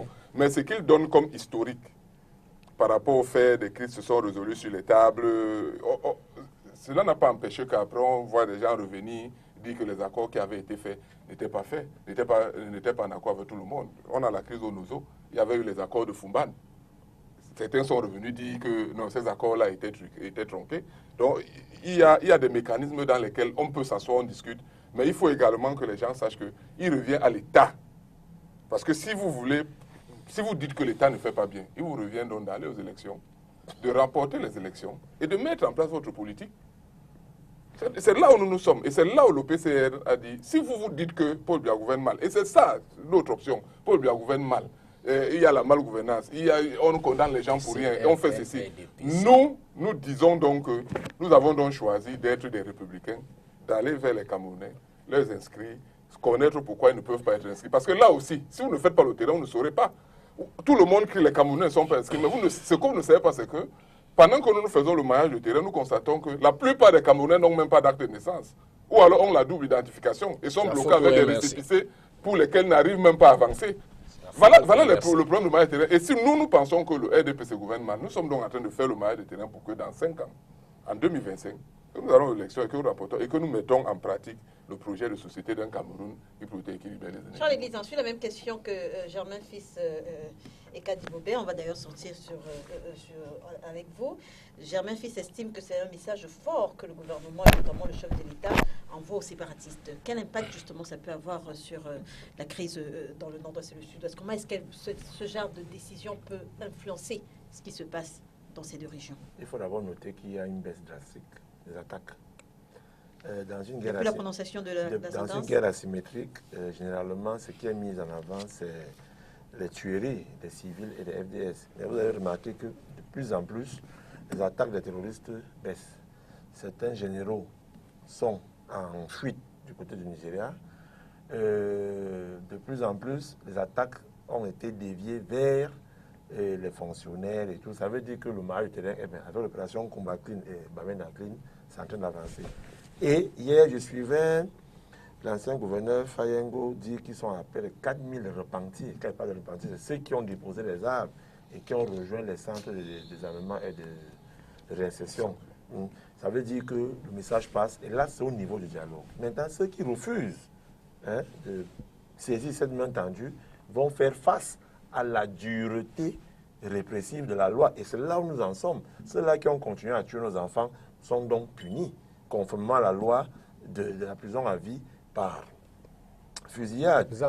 La peine de mort. La peine de mort par fusillade. Maintenant, je sais que le président de la République, ancien catéchiste, fils de catéchiste, séminariste, va s'asseoir et, homme de paix qu'il est, qui a demandé aux Camerounais de pardonner, va s'asseoir et communier ses peines en peine à vie. Je suis sûr qu'il va arriver à ça parce que qu'on va vraiment vers la phase du dialogue, vers la phase de la repentance, il faut que les uns et les autres fassent des efforts. Et lui, en tant que chef suprême, qui a le dernier mot, je suis sûr qu'il fera cet acte-là. Et je vais terminer par dire à M. Djolako que vraiment, les faits sont statués et sacrés. Quand on évoque l'histoire, faites très attention, donnez les termes exacts. En 2010, en Angola, Coupe d'Afrique, en club de la Cambinda, l'équipe togolaise a été attaquée. En 2010, la guerre était finie en 2002, d'après vous. En 2010, c'est un rappel que vous faites. C'est pas fini ce que je vous fais comprendre qu'en apartheid, l'appel d'apartheid, vous dites qu'en 1994, avec l'arrivée de Mandela au pouvoir, nous étions tous contents. Ça n'empêche pas qu'il y ait toujours les crimes raciaux là-bas. Et pour terminer, c'est que depuis que vos amis, cousins, siamois ont pris le pouvoir à Kaboul, vous croyez que tout chemin mène à Rome, mais tout Taliban n'ira pas à Kaboul. C'est une manière de dire que ne rêvez pas. Revenez sur terre. Mirabel Christelle Lingom n'est plus. La jeune fille citée à tort dans la diffusion d'une vidéo classée adulte est décédée cette semaine. Je propose qu'on fasse le rappel des faits avec ce reportage. En matière pénale, la mort de la victime n'éteint pas l'action publique. Tout simplement, c'est aussi clair comme l'eau de roche. Donc la procédure peut être continuée. Naturellement, ses intérêts, aujourd'hui, appartiendront à sa famille. Puis du moment où elle est morte, le contrat qu'elle avait avec moi se rompt. N'est-ce pas? Se rompt. C'est son grand frère qui avait été avec nous qui décidera de la suite de la procédure ou pas. Il est donc possible que le décès de Mirabel Christelle Lingom n'arrête pas la machine judiciaire enclenchée après la diffusion sur les réseaux sociaux mi-juin d'une vidéo classée adulte. Cette dernière avait en effet intenté une action judiciaire après que certaines personnes aient associé son nom et son image au contenu de la dite vidéo. Il s'agit en fait à l'origine d'une vidéo que le journaliste, votre confrère Paul Chouta, a tournée avec la mère de sa fille, qui a été récupérée par qui on essaie et envoyée dans la toile. Donc le 16 juin précisément, d'après ce qui est apparu dans le dossier, elle a un ex-copain, Bapes, qui lui envoie cette vidéo à la défunte. Elle lui dit que c'est elle qui est dans la vidéo. Elle dit non mais tu blagues là. Par la suite, elle reçoit des messages de part et d'autre de toutes ces relations. On dit qu'on te voit dans une vidéo pornographique. Elle dit non, ça ne peut pas être possible, vous rigolez. Et finalement, elle se rend dans la toile et constate qu'un certain nombre de personnes partagent cette vidéo et dit que c'est elle qui est là-bas en action avec Paul Chouta. Elle dément fermement. Paul Chouta aussi. Puisque soit dit en passant, après son image a été jetée en pâture, elle a été par la suite violée. Et elle nous rapporte qu'on lui a dit ça va t'apprendre à te taire. Diffamation par voie électronique et viol contre X. C'est sous ces motifs que la jeune femme et ses avocats décident de saisir la justice camerounaise. Au cours des enquêtes, l'enquêteur décide de convoquer Paul Chouta et sa fille. Vous imaginez, Mirabel a été déshabillée, concomitamment avec la fille en question, qui est dans un sextape avec Chouta, pour qu'on décide finalement que ce n'est pas Mirabel. Jusque-là, il y a deux personnes parmi les mises en cause qui insistent pour dire que c'est elle.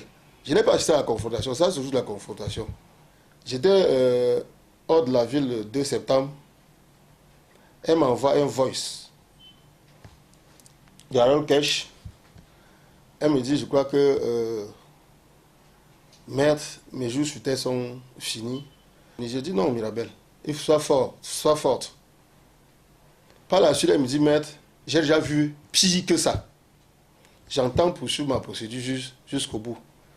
D'ailleurs, l'échange le 4 septembre 2021 par message WhatsApp entre l'avocat et sa défunte cliente soit 2 jours avant son décès. Échange mis à notre disposition par maître Fabien Keigné semble attester de la détermination de la jeune dame. Le sort lui en décidera autrement. Lundi, on va donc se retrouver. C'est-à-dire lundi, hier. De Yaoundé, je suis allé à l'ouest. Hier, je suis revenu le temps de faire quelques diligences avant de la recontacter. Son grand frère, qui était presque son dernier soutien, m'appelle vers 13h par là pour me dire que ça ne va pas à Mirabel et à l'hôpital de la Cité des Palmiers.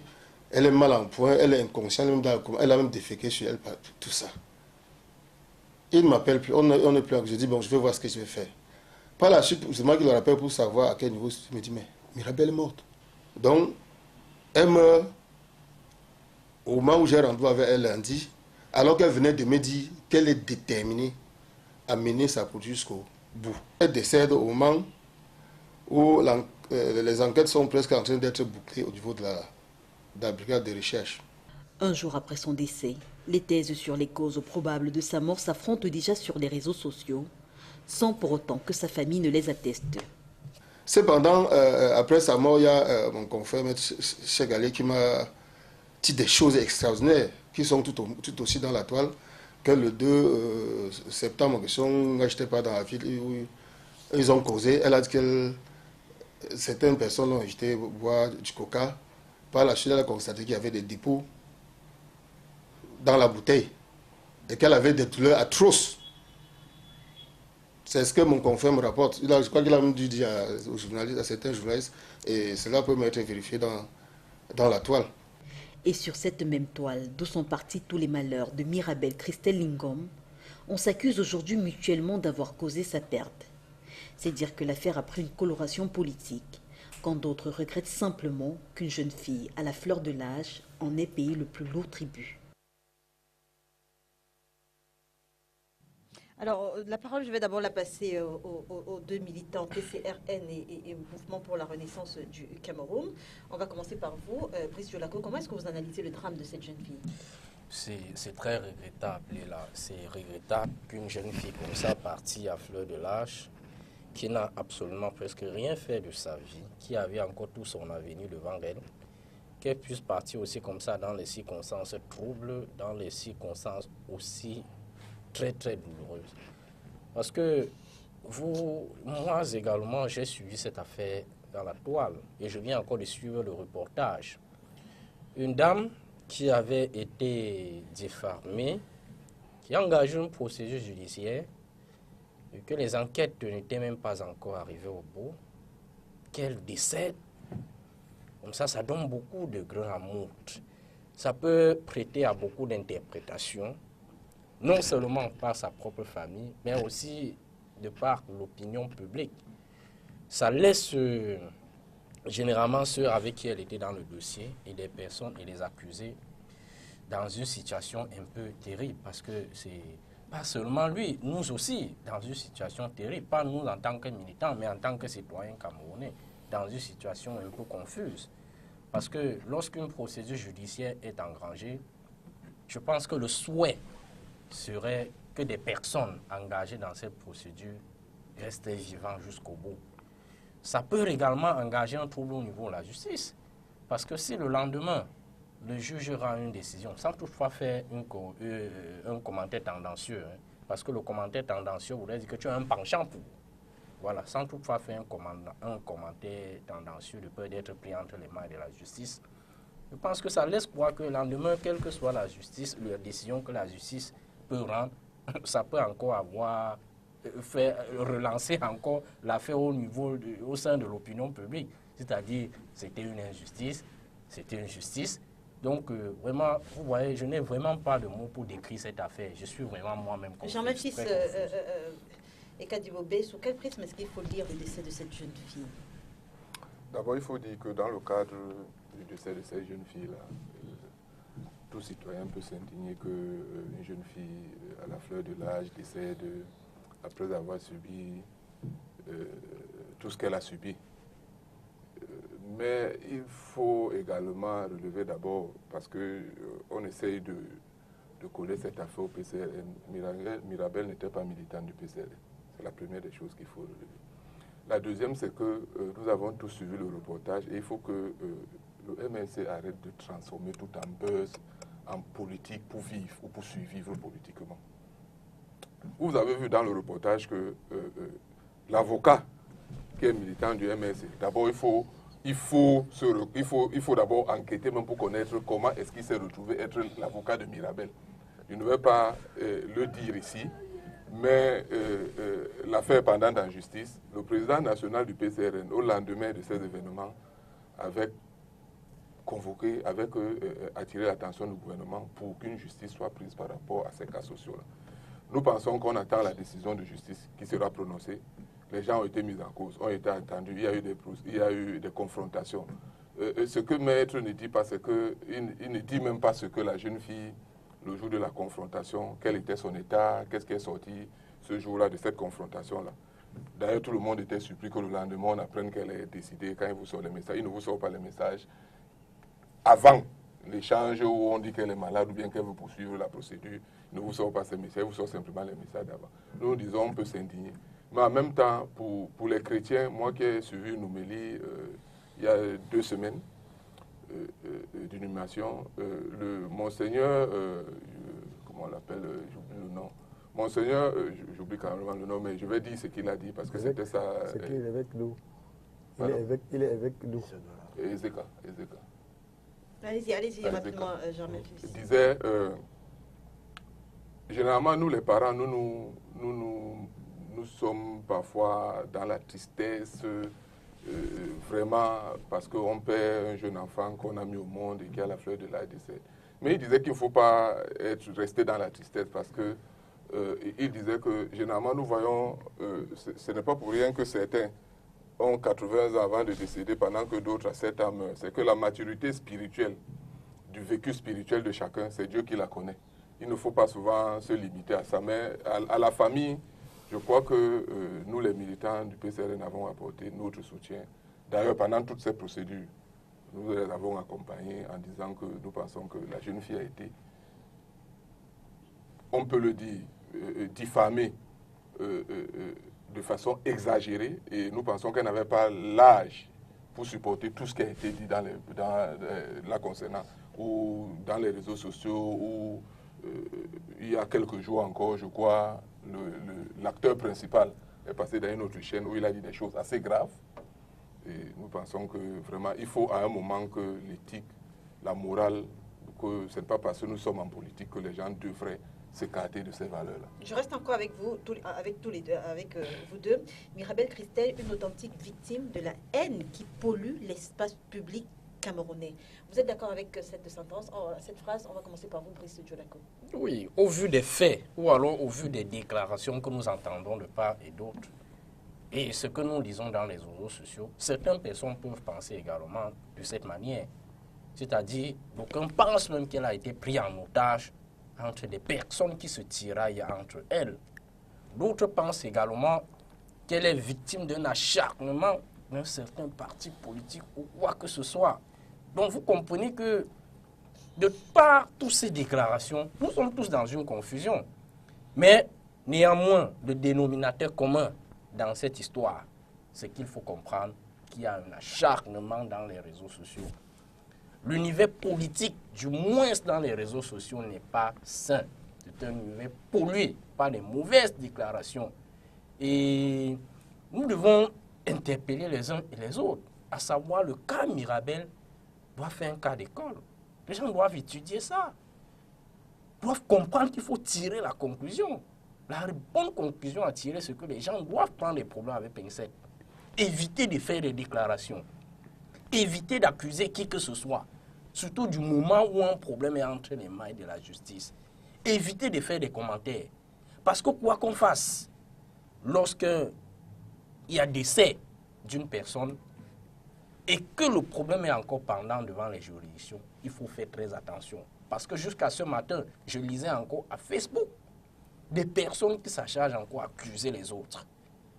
Mais je pense que la bonne tenue aujourd'hui devrait être le calme et non de tirer sur les uns ou alors sur les autres. Jean-Memphis Djibobé.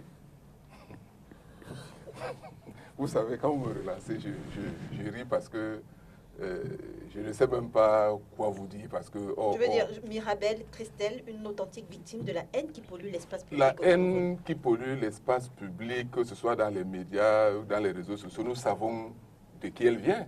Nous savons quels sont les acteurs de cette haine-là, de tous ces messages polluants-là. Nous savons d'où ça vient. Au lendemain des élections de 2018, on ne s'invente pas ça, Leïla. On sait très bien d'où ça vient. Quand vous vous asseyez sur un plateau comme celui-ci et que vous suivez un certain type de discours, vous savez également que c'est ce discours-là qu'on tient dans les réseaux sociaux. Quels sont ceux qui diffament? Quels sont ceux qui vous ont dit que Paul Biya est mort? Quels sont ceux qui vous ont dit qu'il ne vit plus? Quels sont ceux qui vous ont dit un matin qu'il n'y aura plus ceci, il n'y aura plus cela? Et qui ne sont jamais venus demander pardon au peuple camerounais pour avoir fait diffamer, avoir fait une déclaration calomnieuse. On sait très bien d'où viennent ces haines, on connaît les auteurs. Maintenant, c'est pour ça qu'au départ de ma prise de parole, j'ai dit, il ne faut pas qu'on transforme généralement tout ce qui se passe dans notre société, qu'on balance dans le volet politique. Les guéguerres politiques, que les gens restent avec elles dans leur chapelle politique. Tous, nous avons décidé d'avoir des idéologies. Nous avons choisi tous quelle est la voie à suivre. D'autres ont pensé qu'il faut rester des citoyens républicains, aller aux élections. D'autres ont pensé que le hold-up est marché. Il faudrait que nous restions dans ces chapelles-là. Mais que nous ne prenons pas la vie des citoyens pour la mener dans des combats politiques qui n'ont rien à voir avec ces citoyens. Parce que Mirabel, sauf si le militant du MS me dit que c'était leur militant, moi je répète, n'était pas militant du PCRN. Elle n'a jamais été sympathisant du PCRN. Denis Kobo, comment est-ce que vous analysez la déportation de cette affaire sur le champ politique, sa politisation? Je sais que tout le monde ne mesure pas la gravité de ce qui s'est passé, qui est le prolongement d'un certain nombre de choses. Je vous ai dit que je ne suis plus, vous m'avez pas vu, que je me suis déconnecté de Facebook. Parce que je ne peux pas cohabiter dans un espace avec des imboucs. Il faut être suffisamment honnête et digne pour ne pas cohabiter avec des imboucs à des endroits. Et le jour où les Camerounais vont gagner un peu plus en humanité, ça va faire progresser la société. Beaucoup de gens ont perdu leur humanité. Et beaucoup de gens, dans les atavismes ethniques et autres, tolèrent beaucoup. Il y a beaucoup de tolérance inadmissible, là où la tolérance ne devait pas exister. Et beaucoup d'intolérance caractérisée là où on devait avoir la tolérance. Quand vous voyez ce que des gens qui ont un cerveau et qui sont allés à la CIL, écrivent sur Facebook, quand vous voyez ce qu'ils font de l'image des autres citoyens, vous voyez quelqu'un qui ne peut pas écrire son nom, qui va venir porter un jugement sur un journaliste. Quelqu'un qui ne sait pas écrire son nom, qui va faire 2 phrases, il faut dire. Aujourd'hui, on a ensauvagé la société en amenant tout benskina violent, tout conducteur de moto, tout taximan qui est repris de justice. On a créé une armée de ces gens-là. Et il ne faut pas imputer ça à un camp ou à un autre. Il y a la solidarité des extrémistes.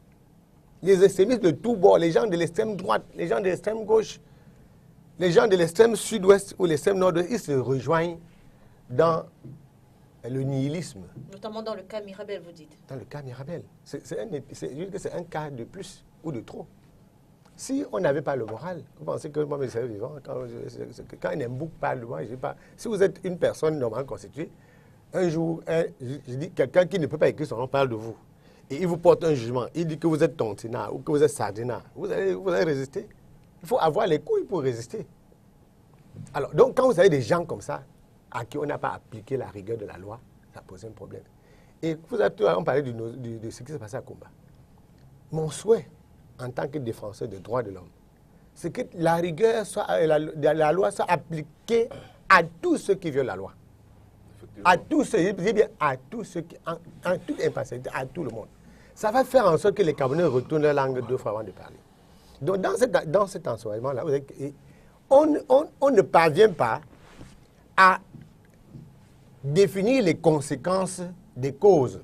C'est-à-dire qu'il y a un problème. La source, c'est quoi? Moi, je suis un enquêteur. Hein. Moi, j'ai passé 25 ans à enquêter. La source, quand il y a un problème, ça a commencé comment? Il parle comment on parle au village. Ça a commencé comment? Qui a créé le problème? Qui a publié quoi le premier? ne faut pas jongler. Qui a publié quoi? Quand vous avez vu ce que l'avocat fait, l'avocat vient de faire quelque chose de très grave tout à l'heure. La divulgation des communications privées est interdite, même à titre posthume. Vous n'avez pas à dire ce que quelqu'un vous a dit à deux. C'est-à-dire que c'était déjà entre vous, ce n'était pas sur une plateforme publique. Donc si à deux, je vous ai dit là, que c'est M. Chaïzan qui me tue, vous n'avez pas...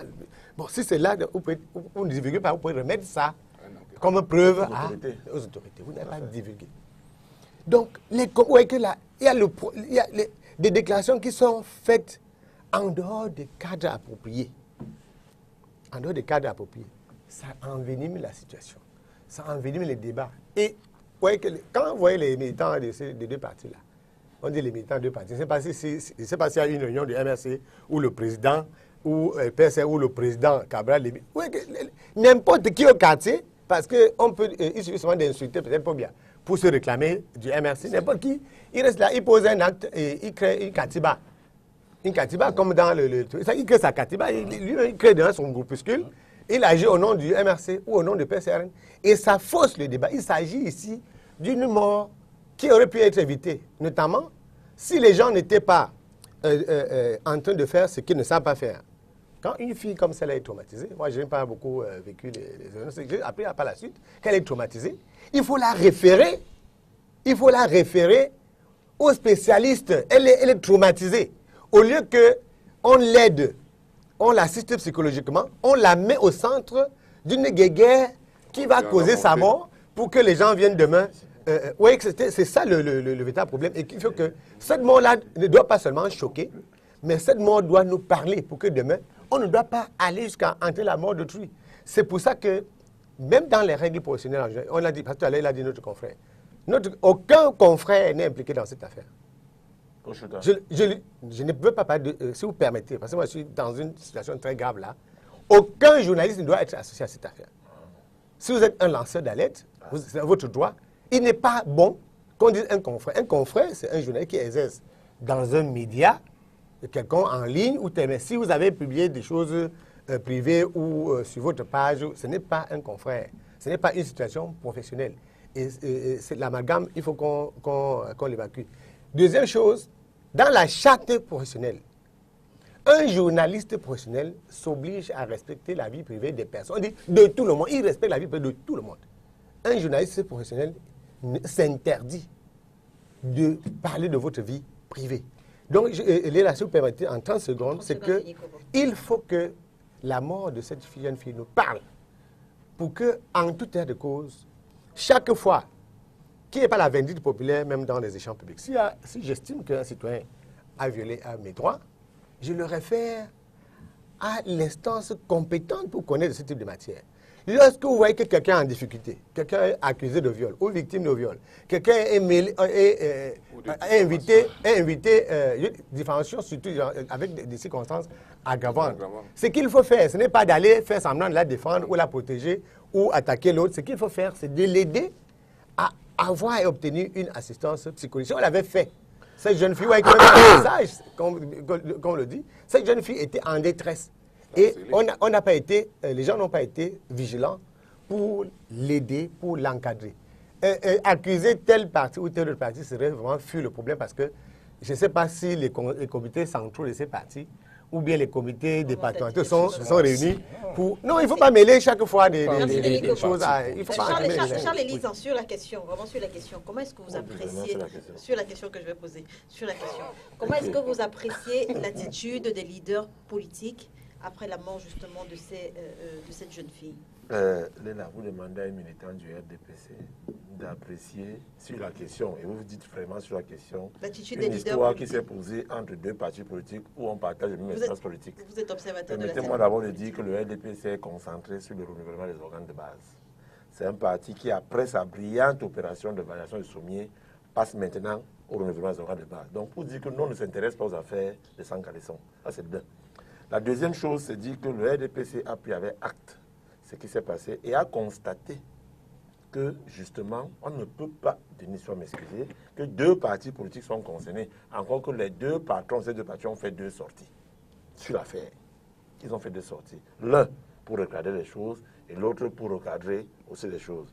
Ce qu'on n'a pas voulu dire, c'est que dans votre phrase où on parle de la dépravation de l'espace médiatique, c'est Maurice Kamto qui le dit. On n'a pas voulu vraiment ici son nom. C'est lui qui le dit dans sa sortie, où il dit le décès de Christelle Mirabel Lingon doit interpeller l'ensemble des citoyens que nous sommes. Autant les responsables, ça c'est après. Et avant, il dit que l'espace politique a été pollué depuis 2018. Pourquoi seulement 2018? C'est au lendemain de l'élection présidentielle.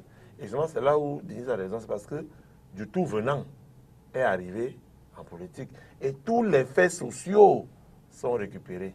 Je dis bien, tous les faits sociaux aujourd'hui sont récupérés par chaque parti politique en fonction de l'ambiance du thermomètre que ça donne sur la population. Et parce que chacun veut exister, chacun veut survivre. C'est pourquoi n'importe quel fait social où on doit apprécier l'humanisme, c'est-à-dire regarder que Mirabel a une charge émotionnelle terrible, qu'elle ne peut plus supporter, on se retrouve en train de l'instrumentaliser à des fins politiques. Ce n'est pas bon.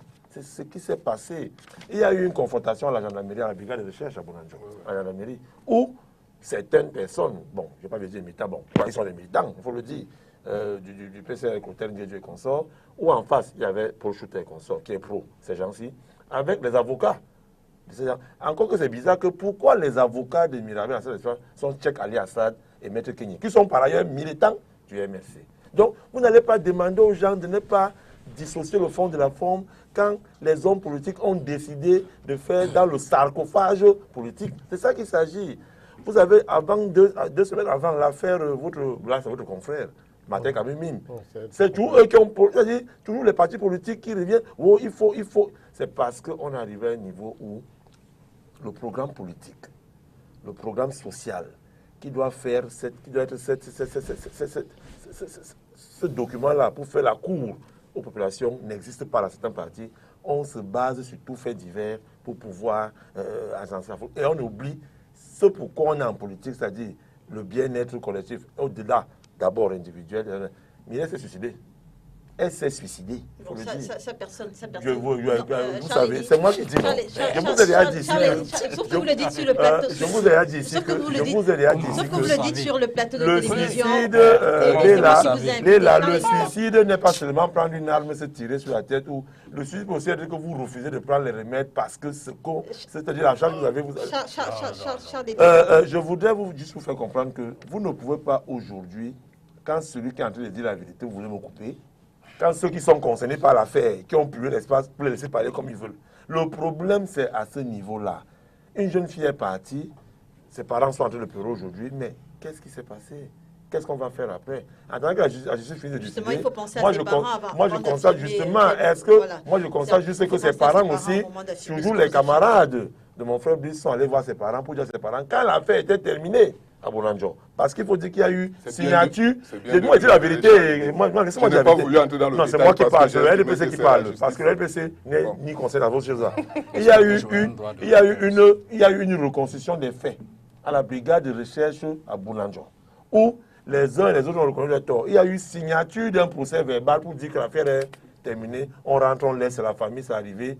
L'autre dit qu'il s'est trompé. Parce que quand il a vu la sextape, le proche a dit, il a cru que c'est une fille qui reconnaît et tout. C'est terminé à ce moment-là. Mais sauf que, rebondissement quelques jours après, les parents de la fille sont revenus dans les réseaux sociaux pour dire que non, ils vont attaquer, ils vont aller l'affaire en justice, soutenus derrière par deux célèbres avocats qui sont militants dans certains partis politiques. En fait, donc vous n'allez pas nous interdire de lui dire, mais tout ce qu'il y a à lui dit que tous les Camerounais reconnaissent ici que le RDPC est resté lui tranquille dans son opération de renouvellement des organes de base, qui se passe très bien, mais regarde du côté là pour dire à la famille éprouver que vraiment, comme l'a dit le secrétaire général du comité central, condoléances à la famille et que nous sommes prêts à soutenir la famille. En fait, la question a été mise en débat pour relever justement ce qui est dit dans le communiqué du professeur Maurice Kamto, qu'effectivement l'espace public est pollué par la haine, c'est lui qui dit que ça vient, que ça, peu importe de quel bord cette haine est issue, et surtout pour éviter qu'à l'avenir des cas comme celui de Mirabel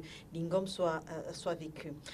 Coup de force de la junte militaire en Guinée. La situation est désormais gérée par ces militaires. Un coup d'État qui vient s'ajouter à ceux perpétrés ces derniers mois en Afrique, dans plusieurs pays d'Afrique francophone. On va commencer par vous, Brice Djolako. Quelle est la lecture que vous faites de la situation en Guinée, avec notamment ce coup de force des militaires?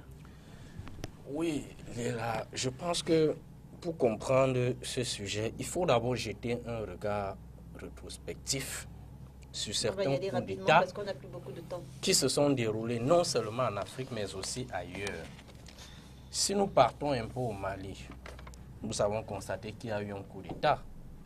Si nous revenons au Burkina Faso, il y a eu une insurrection populaire qui a fait partir le président de la République. Voilà qu'aujourd'hui, en Guinée-Conakry, un autre coup d'État s'est opéré. Maintenant, le citoyen devrait analyser cette situation comment? D'abord savoir quel est le dénominateur commun de ces différents coups d'État. Du moins, de part ou alors après les différentes déclarations des acteurs. On sera en évidence que le dénominateur commun est un et un seul, la mauvaise gouvernance. Que ce soit au Mali, que ce soit au Burkina Faso, que ce soit en Guinée-Conakry, en Centrafrique, le dénominateur commun est clair, la mauvaise gouvernance. Donc en d'autres termes, ce coup d'État était une réponse au coup d'État constitutionnel du président? Cependant, est-ce que répondre à la mauvaise gouvernance, c'est d'utiliser la force pour faire partir un dirigeant? Je pense qu'au XXIe siècle, ce n'est pas admissible.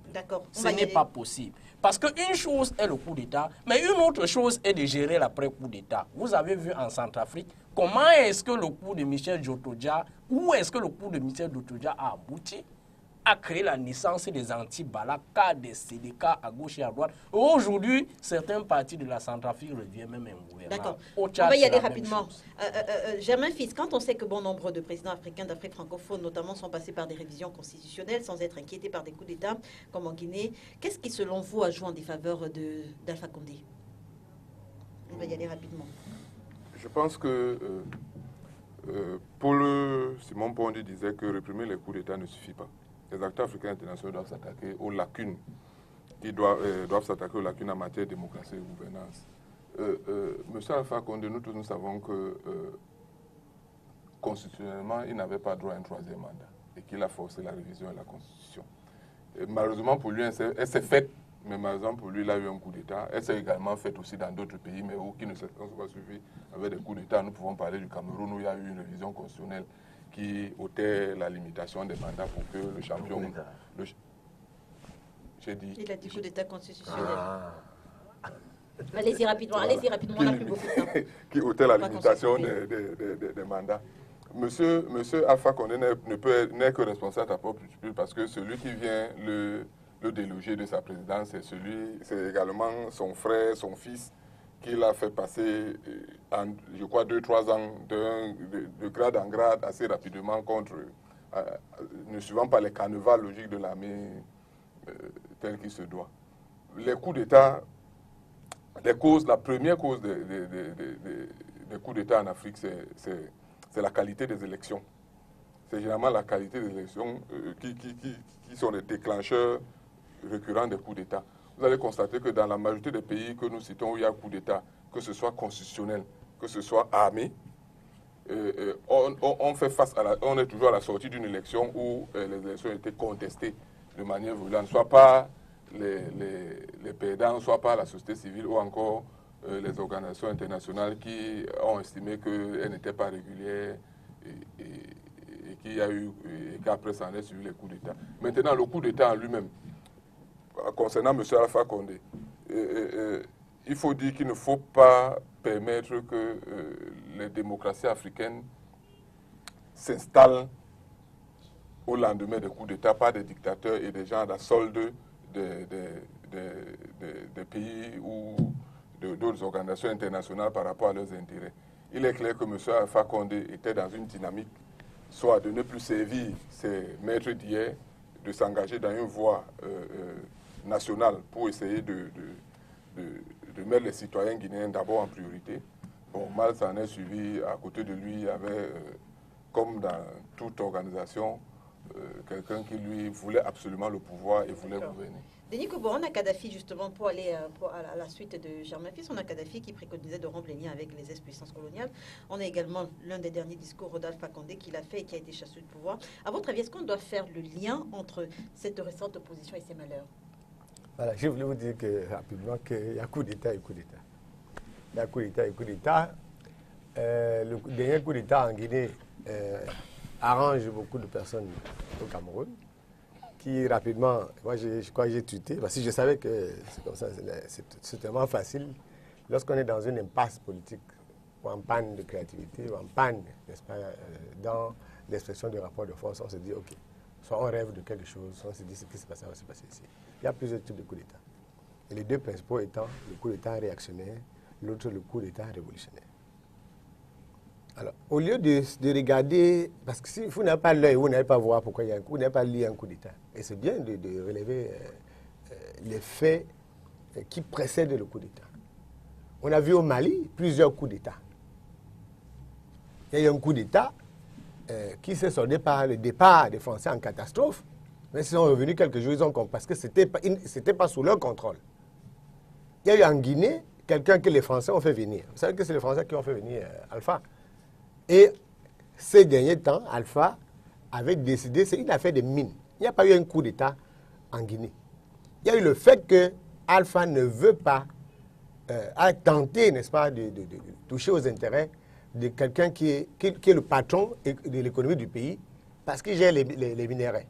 Lorsqu'il a refusé, les Français sont venus avec quelqu'un qui était de la Légion étrangère. Ce n'est pas fortuit. Donc ce coup d'État-là, c'est un coup qui, on peut comprendre. Donc il y a des pays, Angola aujourd'hui est dirigé par un régime démocratique, mais qui émane d'un coup d'État et de la guerre. En Algérie, c'est la guerre. Partout, c'est la guerre. Même l'ANC, là. Même l'ANC, c'est la guerre. L'ANC n'est pas venu au pouvoir grâce à la démocratie. C'est parce qu'ils ont fait la guerre qu'ils ont inversé le rapport de force. Pour dire que ceux qui rêvent du coup d'État, là, il y a plusieurs types de coup d'État. Il y en a qui, quand ils parlent des Mbouks, un Mbouk ne peut pas diriger un pays. Donc les gens qui sont contre les intérêts stratégiques d'un pays ne peuvent pas le diriger. Si vous faites le coup d'État, si le coup d'État émane de personnes qui défendent les intérêts stratégiques du pays, ils seront révolutionnaires. Si le coup d'État est fait par ceux-là, les valets, parce qu'il y a des gens qui sont maintenant, ils se baladent comme des prostituées, ils cherchent un preneur, on vient, on les installe. Beaucoup de gens au Cameroun, vous avez au moins 50 leaders politiques au Cameroun, qui sont là assis, attendent seulement qu'on vienne les mettre au pouvoir. Mais ils ne veulent jamais un jour prendre le pouvoir, mais dans 200 ans. Jean Elisant, qu'est-ce qui explique la fragilité des institutions du continent qui semblent finalement avoir beaucoup de peine à être stable? Bon, sauf que le mien, là, moi, je suis là au pouvoir depuis 82. Oui, on parle c'est la même chose, ça s'appelle après ce parallélisme des formes. J'accepte. Après ce parallélisme des formes, non, je voulais juste te dire qu'en fonction des intérêts, les enjeux se mettent à jour. J'ai parlé ici de la guerre, là, on va pas d'équilibre le rapport de force. On remarque dans cette affaire que, après, 2 jours après, dans une émission qui est suivie en France 2, bon, là, maintenant, c'est une chaîne française qui fait une émission parlant de la présence de près de 300 G.I. Joe américains. Oui. Donc pour les Français, les Américains ont aidé. Pour les Français, les Américains ont aidé le gars à prendre le pouvoir. Et de l'autre côté, vous avez une chaîne américaine, Fox News, qui parlait du fait que Sarkozy a été dans ce pays 2 ou 3 jours avant et qu'il y a eu un problème parce qu'il y a le plus gros diamantaire du coin qui a été mis de côté. Donc on se rend compte que tout ça, c'est une affaire du sous-sol. Il faut contrôler. Rien à voir avec le mandat. Rien à voir avec son mandat qui a mis 11 ans, 13 ans, 14 ans ou le 3e. Vous n'avez pas répondu à la question de la non, parce que le fait même qu'il soit candidat, à sa 2e mandat n'était pas bon, mais ils l'ont adoubé. Donc c'est un autre problème, là. Les institutions africaines n'ont pas de problème. C'est juste un rapport de force entre les uns et les autres. Et que dire justement, Brice Jolaco, rapidement, en 30 secondes, que dire des institutions continentales qui semblent finalement impuissantes face à ces coups d'État? Oui, justement, l'Union africaine et la CEDEAO ont fait un communiqué.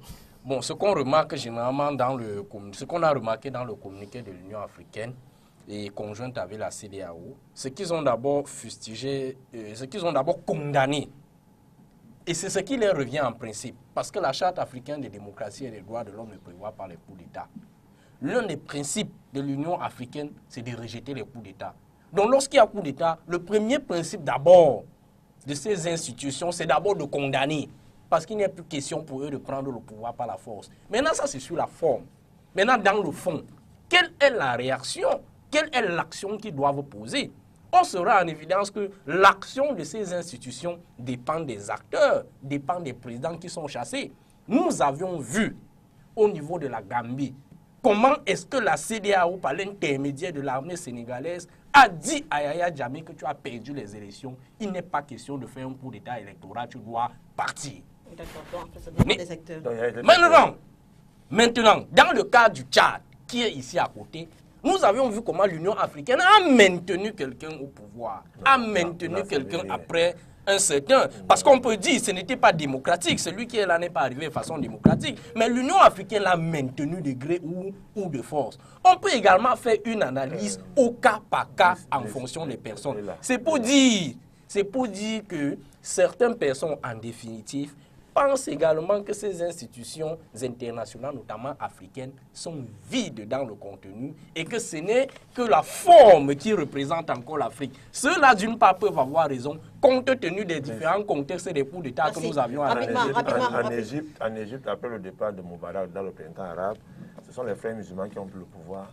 Normalement. Mais j'ai encore avec moi le comité de l'UEMOA. J'ai encore le communiqué avec moi, le comité de l'Union du Maghreb islamique. J'ai ce communiqué avec moi. Brice de la Co, merci d'avoir accepté notre invitation ce dimanche. Merci à vous, Denis Kwebo, d'être venu, Charles Lisan.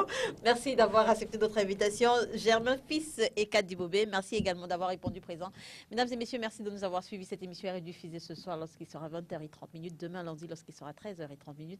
On se retrouve très vite sur les antennes de Spectrum Télévision, si bien sûr Dieu le veut. Bon dimanche.